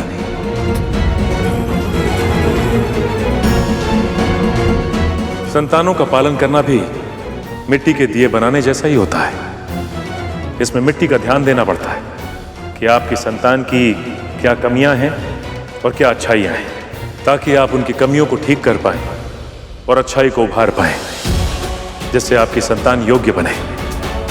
किसी और की मिट्टी में अधिक जल डालकर उसका दिया नष्ट करने से आपका दिया अच्छा नहीं बनेगा।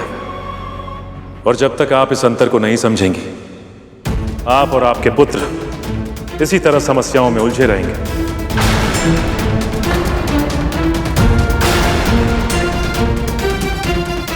एक मां का धर्म होता है कि अपनी संतान को सुख सुविधाएं देने के स्थान पर उन्हें योग्य बनाए, सही मार्ग पर चलना सिखाए। यदि आपकी संतानें योग्य है तो सब कुछ स्वयं प्राप्त कर लेंगी, और यदि संतान अयोग्य है तो माता पिता का संचय किया हुआ धन और सम्मान दोनों गंवा देते हैं।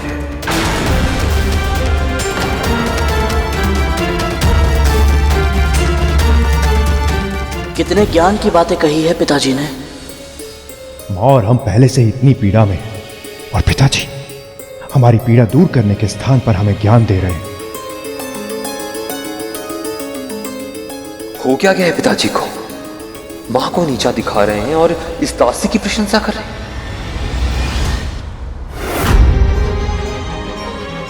दासों और मेरे पुत्रों के सामने मेरा अपमान करने की आवश्यकता नहीं थी स्वामी को। और ये बिंदा, ये तो बहुत प्रसन्न होगी आज।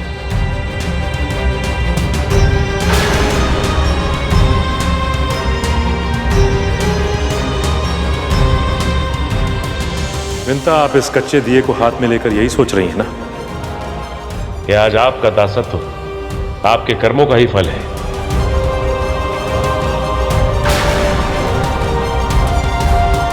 आप अपनी पहली संतान को देखने के लिए जितना व्याकुल थी, आज एक पल उसे दृष्टि भर देखने के लिए तरस गई। यही है प्रकृति का नियम।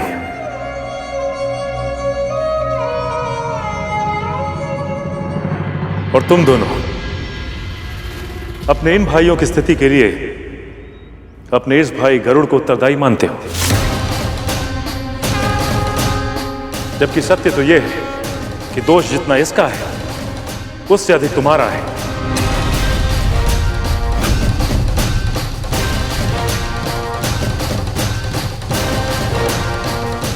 पिताजी, हम तो वहां थे ही नहीं। पिताजी, हमें तो पता ही नहीं था कि हमारे भाई अंतरिक्ष में जाने की योजना बना रहे हैं। यही दोष है तुम दोनों का। तुम अपने भाइयों के साथ शासक सा व्यवहार करते हो, उन्हें प्रताड़ित करते हो, उन्हें धमकाते हो। छोटे भाई होकर भी वो अपने मन की बात तुमसे नहीं कह सकते। बड़े भाई को एक मार्गदर्शक के रूप में होना चाहिए, जैसे कार्तिकेय गणेश के लिए इतने शक्तिशाली और ज्ञानी होने के बाद भी वो अपने भाई गणेश को प्रोत्साहित करते हैं, उत्साहित करते हैं, ताकि गणेश अपने व्यक्तित्व का उचित विकास कर पाए। वो प्रतियोगिता भी करते हैं तो केवल इसलिए कि गणेश अपना उत्तम प्रदर्शन कर सके, किंतु तुम दोनों स्वयं अपने छोटे भाई के मार्ग पे कांटे बोते हो ताकि उसे कष्ट हो और तुम तालियां बजाकर उसका उपहास कर सको।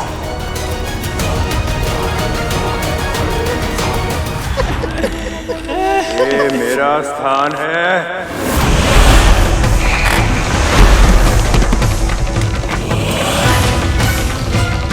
और गरुड़, तुम जानते हो तुम्हारा दोष क्या है?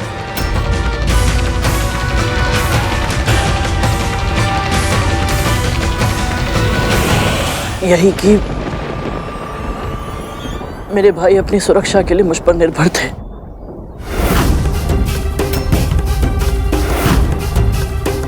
परंतु मैं उनकी सुरक्षा नहीं कर पाया। पर ऐसा हुआ क्यों?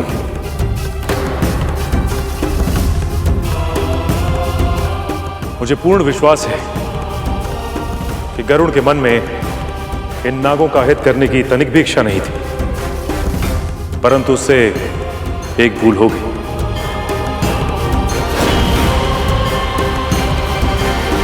और वो ऐसी भूल है जो हम में से किसी से भी हो सकती है। क्या आप में से कोई बता सकता है कि वो भूल क्या है?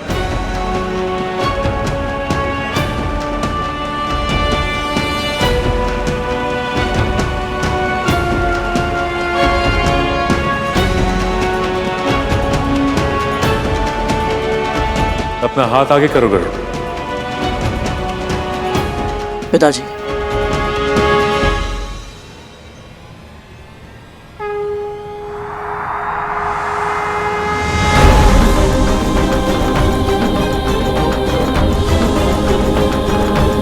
अपने हाथों में इन पात्र को रख के वहां से यहां चल के आओ गरुड़, पर ऐसे कि हाथों से अन्न का एक भी दाना भूमि पर ना गिरे। ये कैसी परीक्षा है और कैसे कर पाऊंगा मैं ये?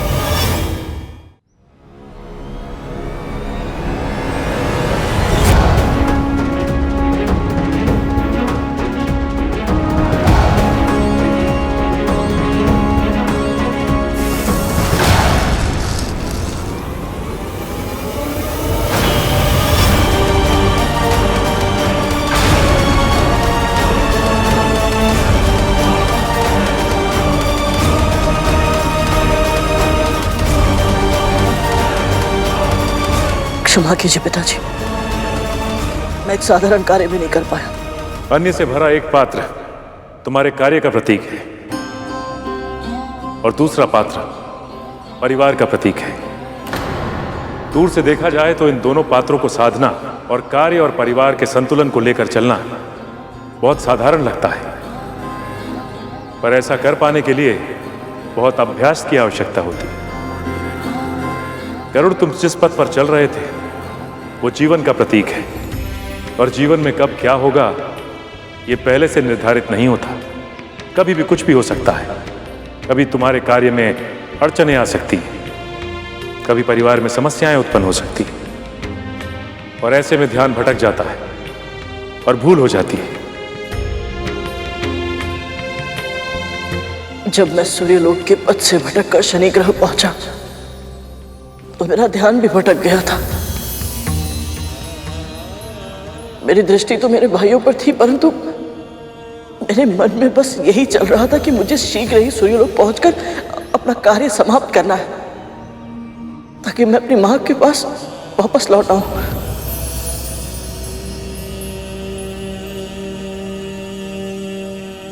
इसीलिए जब मैं शनि ग्रह से निकला तो मेरा ध्यान इन सब से हट गया था और केवल सूर्य पुष्प पाने का ही प्रयास करता रहा। यदि मैंने अपने कार्य पर और अपने परिवार पर समान रूप से ध्यान दिया होता तो आज मेरे नाथ भाई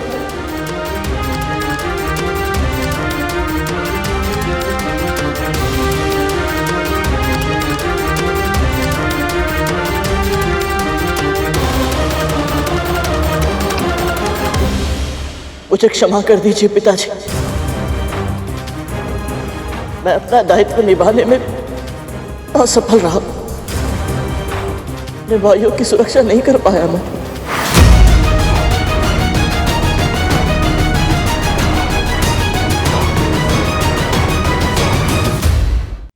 परंतु पिताजी, मुझे बस एक अवसर दे दीजिए।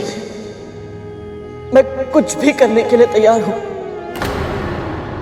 अपने भाइयों के प्राणों की रक्षा करने के लिए मैं कुछ भी करूंगा पिताजी।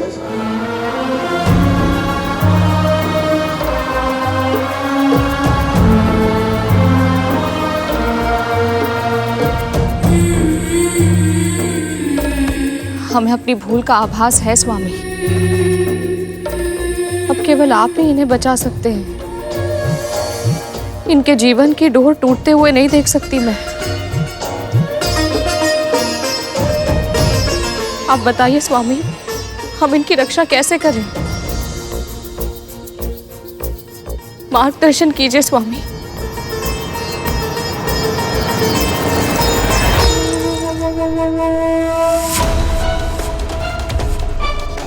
स्वामी, मेरे पुत्रों की प्राण रक्षा का उपाय तो होगा ना? कृपया बताएं। दया कीजिए पिताजी, हमारे भाइयों को बचा लीजिए।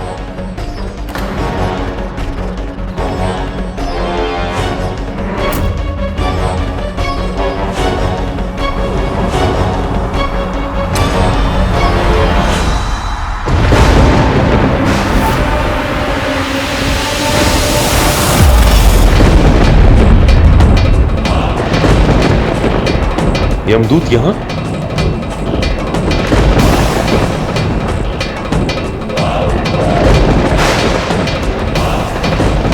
बहुत देर हो चुकी है।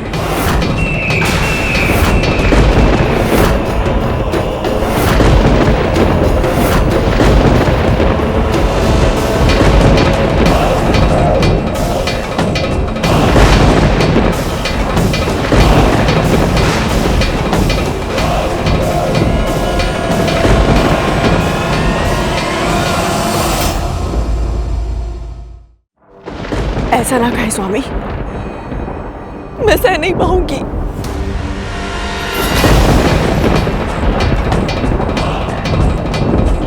ये नाग आपके भी पुत्र है ना? आज जब इन्हें सबसे अधिक आपकी आवश्यकता है तो इन्हें ऐसे असहाय ना छोड़े।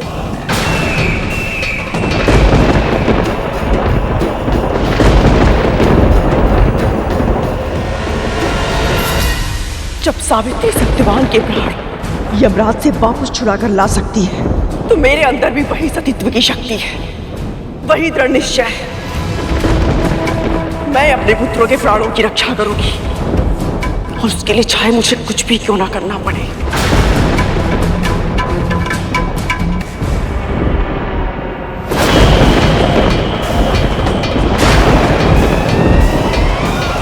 एक माँ की पुकार स्वयं ईश्वर भी अनसुनी नहीं कर सकते, और इनके लिए तो दो दो माएं प्रार्थना करेंगी। इन दोनों माताओं को कैसे बताऊं कि इन सर्पों को लेने के लिए स्वयं यमदूत आ गया है।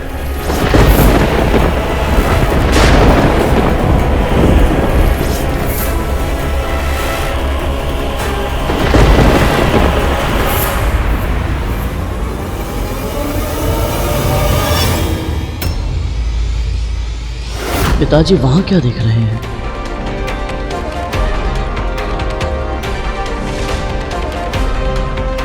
मुझे ऐसा क्यों लग रहा है जैसे कोई था यहाँ जो वापस लौट गया। यदि आप दोनों ने निश्चय कर ही लिया है तो एक उपाय है। जी पिताजी, बताइए क्या करना है। हम सब कुछ करेंगे अपने भाइयों के लिए। उसे जानने और समझने के लिए आप सबको जीवित पुत्रिका के व्रत कथा को पूरे मनोयोग से सुनना और जानना होगा। इस समस्त संसार में जो भी माँ इस व्रत को विधि विधान से करेगी उसे अपनी संतान की रक्षा करने की शक्ति प्राप्त होगी और उसकी संतान दीर्घायु होगी।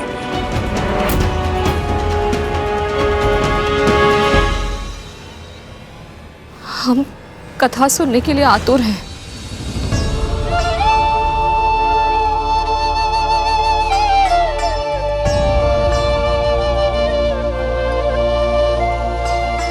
पिछले कल्प की बात है।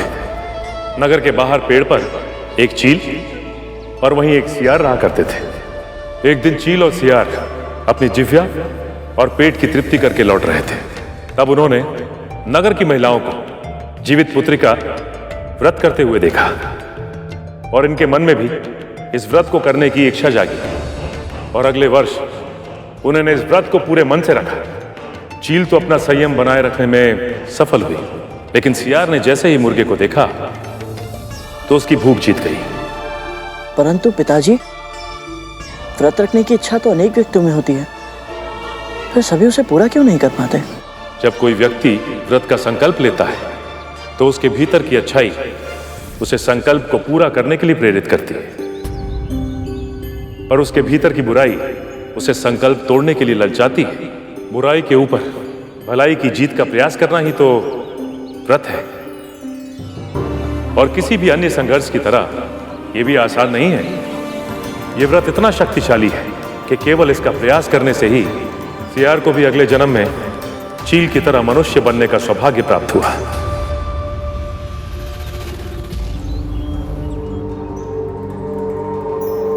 चील ने शीलवती नामक राजकुमारी के रूप में जन्म लिया।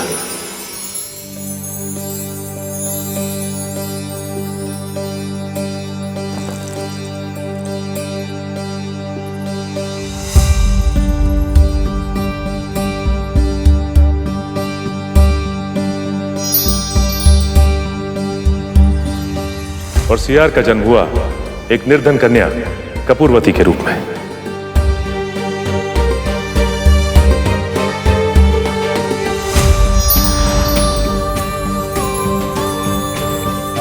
और नियति के योग से राजकुमारी शीलवती का विवाह राजा बुद्धिसेन से हुआ।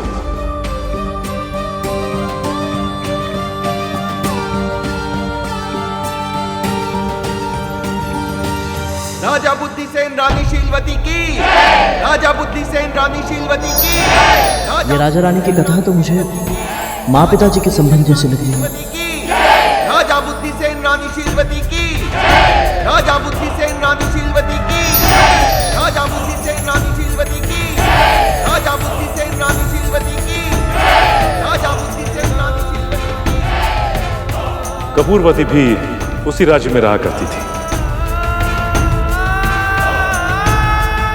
निर्धन कुल में उत्पन्न होने के बाद भी कपूरवती के मन में रानी बनने की इच्छा प्रबल थी और इसीलिए वो रानी शीलवती से ईर्ष्या करने लगी।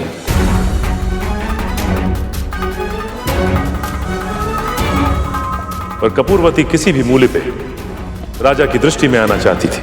इसीलिए उसने एक योजना बनाई और सेविका का कार्य करने का अनुरोध करने के लिए महल पहुंच गई।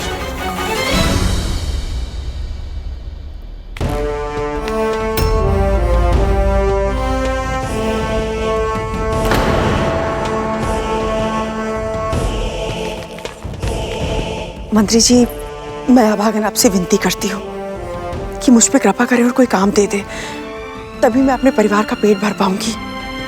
कुछ दया कीजिए। ठीक है, आज से तुम महल में झाड़ पोछ का दायित्व संभालोगी। इससे अधिक और कुछ नहीं कर सकता मैं।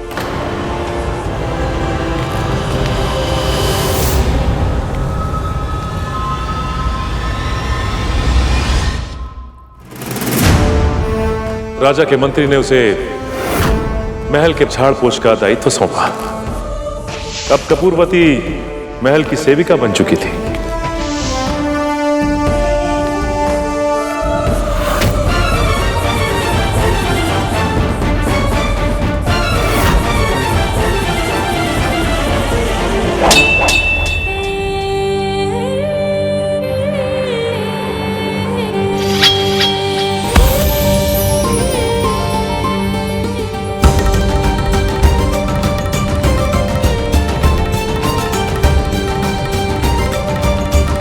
और वो हर समय राजा और रानी के निकट जाने का प्रयास करती।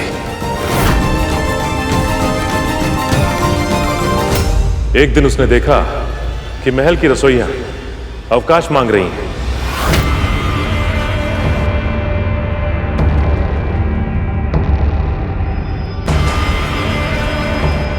और उसने एक क्षण भी नहीं गवाया और शीघ्र ही मंत्री के सामने पहुंच गई। अब मंत्री जी,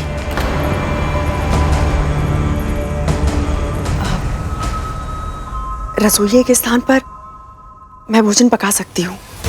इससे मुझे राजन जी और महारानी जी की सेवा का अवसर मिल जाएगा। बाकी जैसा आप कहें।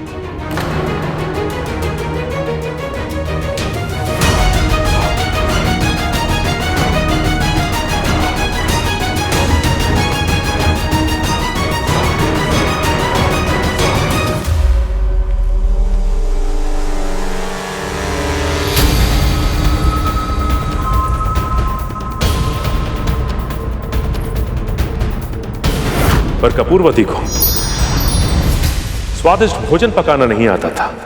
उसे लगा कि ऐसे तो उसे कार्य से निकाल दिया जाएगा और वो राजा और रानी की निकटता प्राप्त करने की अपनी योजना में असफल हो जाएगी। और तब उसने एक उपाय सोचा।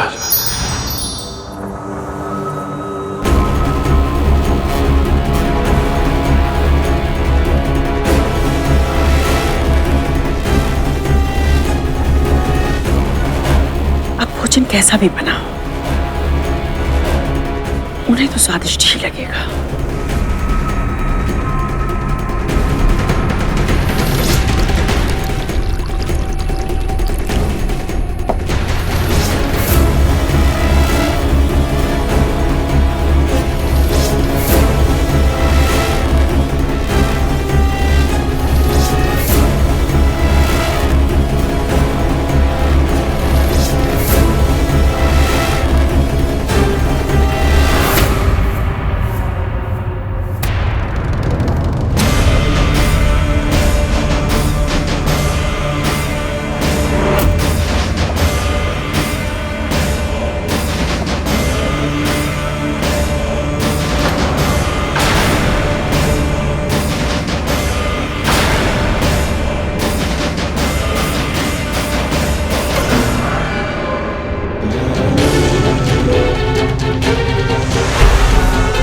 राजन, रानी, क्या मिलाया था तुमने भोजन में? बोलो। सैनिकों, बंदी बना लो इसे, इसने राजद्रोह किया है। मंत्री जी, मैंने कुछ नहीं किया।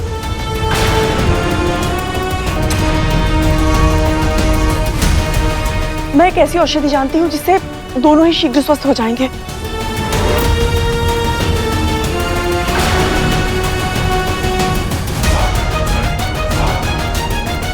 जो करना है शीघ्र करो। मैं लेके आती हूँ।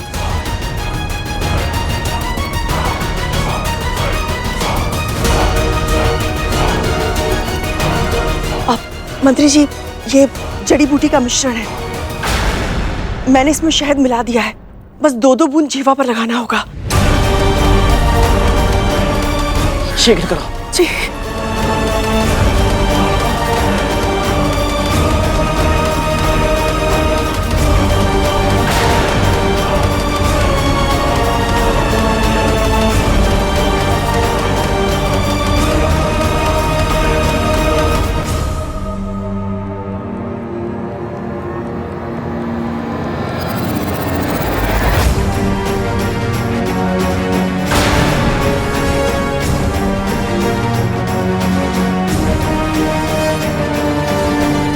राजन, आप ठीक तो हैं? हाँ, मैं तो ठीक हूं। आप तो ठीक है ना?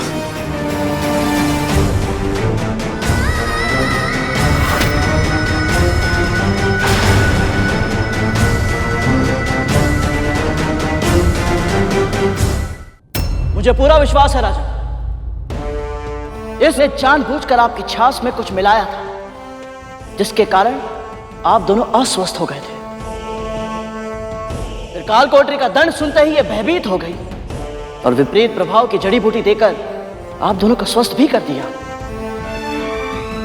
मंत्री जी, हम आपकी बात से सहमत हैं। इस स्त्री के दिए हुए छाछ को पीकर हम दोनों को चक्कर आने लगे और पेट में भीषण पीड़ा होने लगी।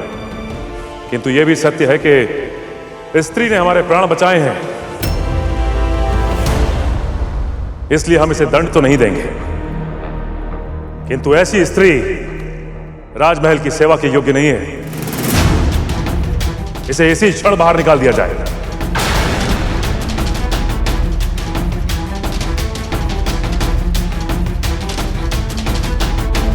दया राजन जी, दया।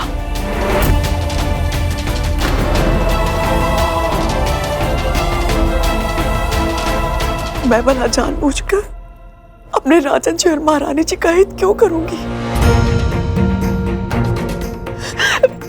मेरे मन में कोई कालिक नहीं है।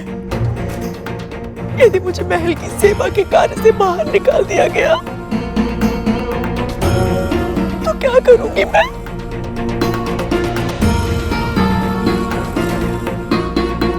मेरा जीवन यापन कैसे होगा? मैं अपना पेट कैसे भरूंगी? मेरा ध्यान कौन रखेगा?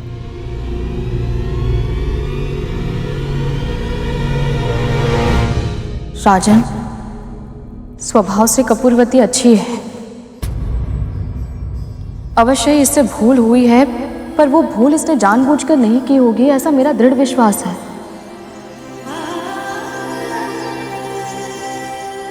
मैं विनती करती हूँ आपसे, क्षमा कर दीजिए इसे।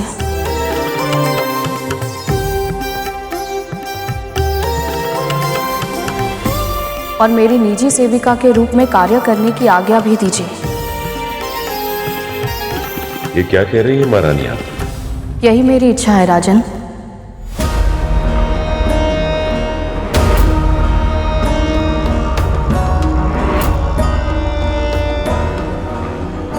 कपूरवती दोष मुक्त सिद्ध नहीं हुई है।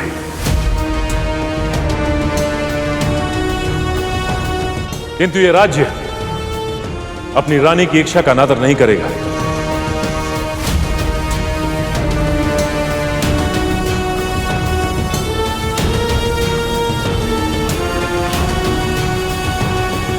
राजन जी की जय हो, महारानी जी की जय हो। राजन जी की जय हो, महारानी जी की जय हो।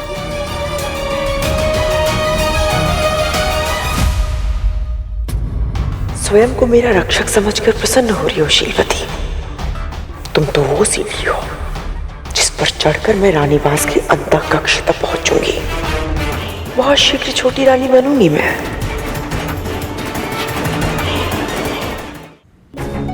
क्षमा कीजिए पिताजी, परंतु कथा सुनने के बाद यह प्रतीत होता है कि रानी शीलवती बहुत ही बुद्धिमान और ज्ञानी महिला थी।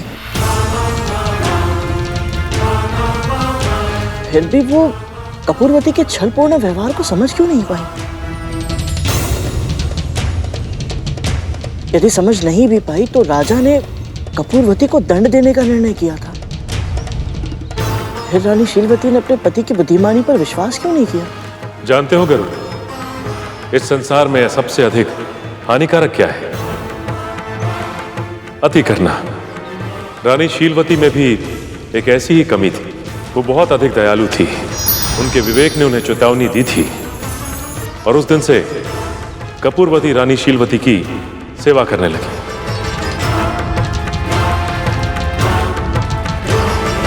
और धीरे धीरे इनकी इतनी प्रिय बन गई कि रानी का कोई भी कार्य उसके बिना पूरा नहीं होता था।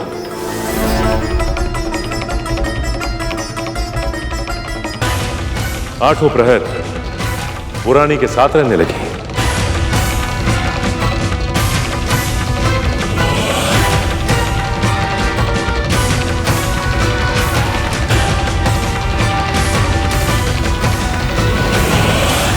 आप ही हैं जीवन का उपहार, जीवन का उपहार। आप ही हैं मेरा श्रृंगार, मेरा श्रृंगार।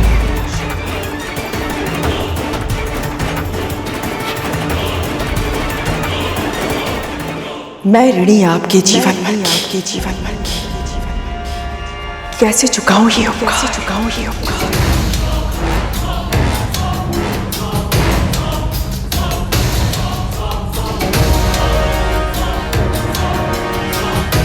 कपूरवती,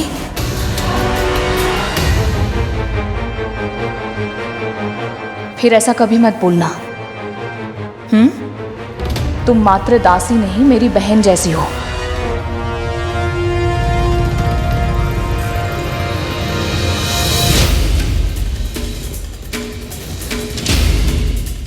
दासी से बहन तक का लक्ष्य तो प्राप्त हो गया, किंतु अब बहन से रानी बनना शेष है, जो मेरा एकमात्र उद्देश्य है। कपूरवती, कपूरवती,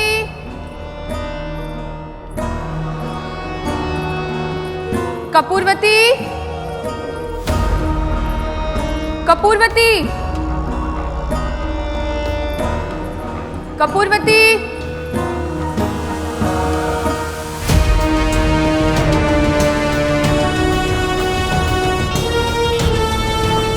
कपूरवती, कपूरवती। लो, तुम यहाँ बैठे हो, कहाँ कहाँ नहीं ढूंढा हमने तुम्हें।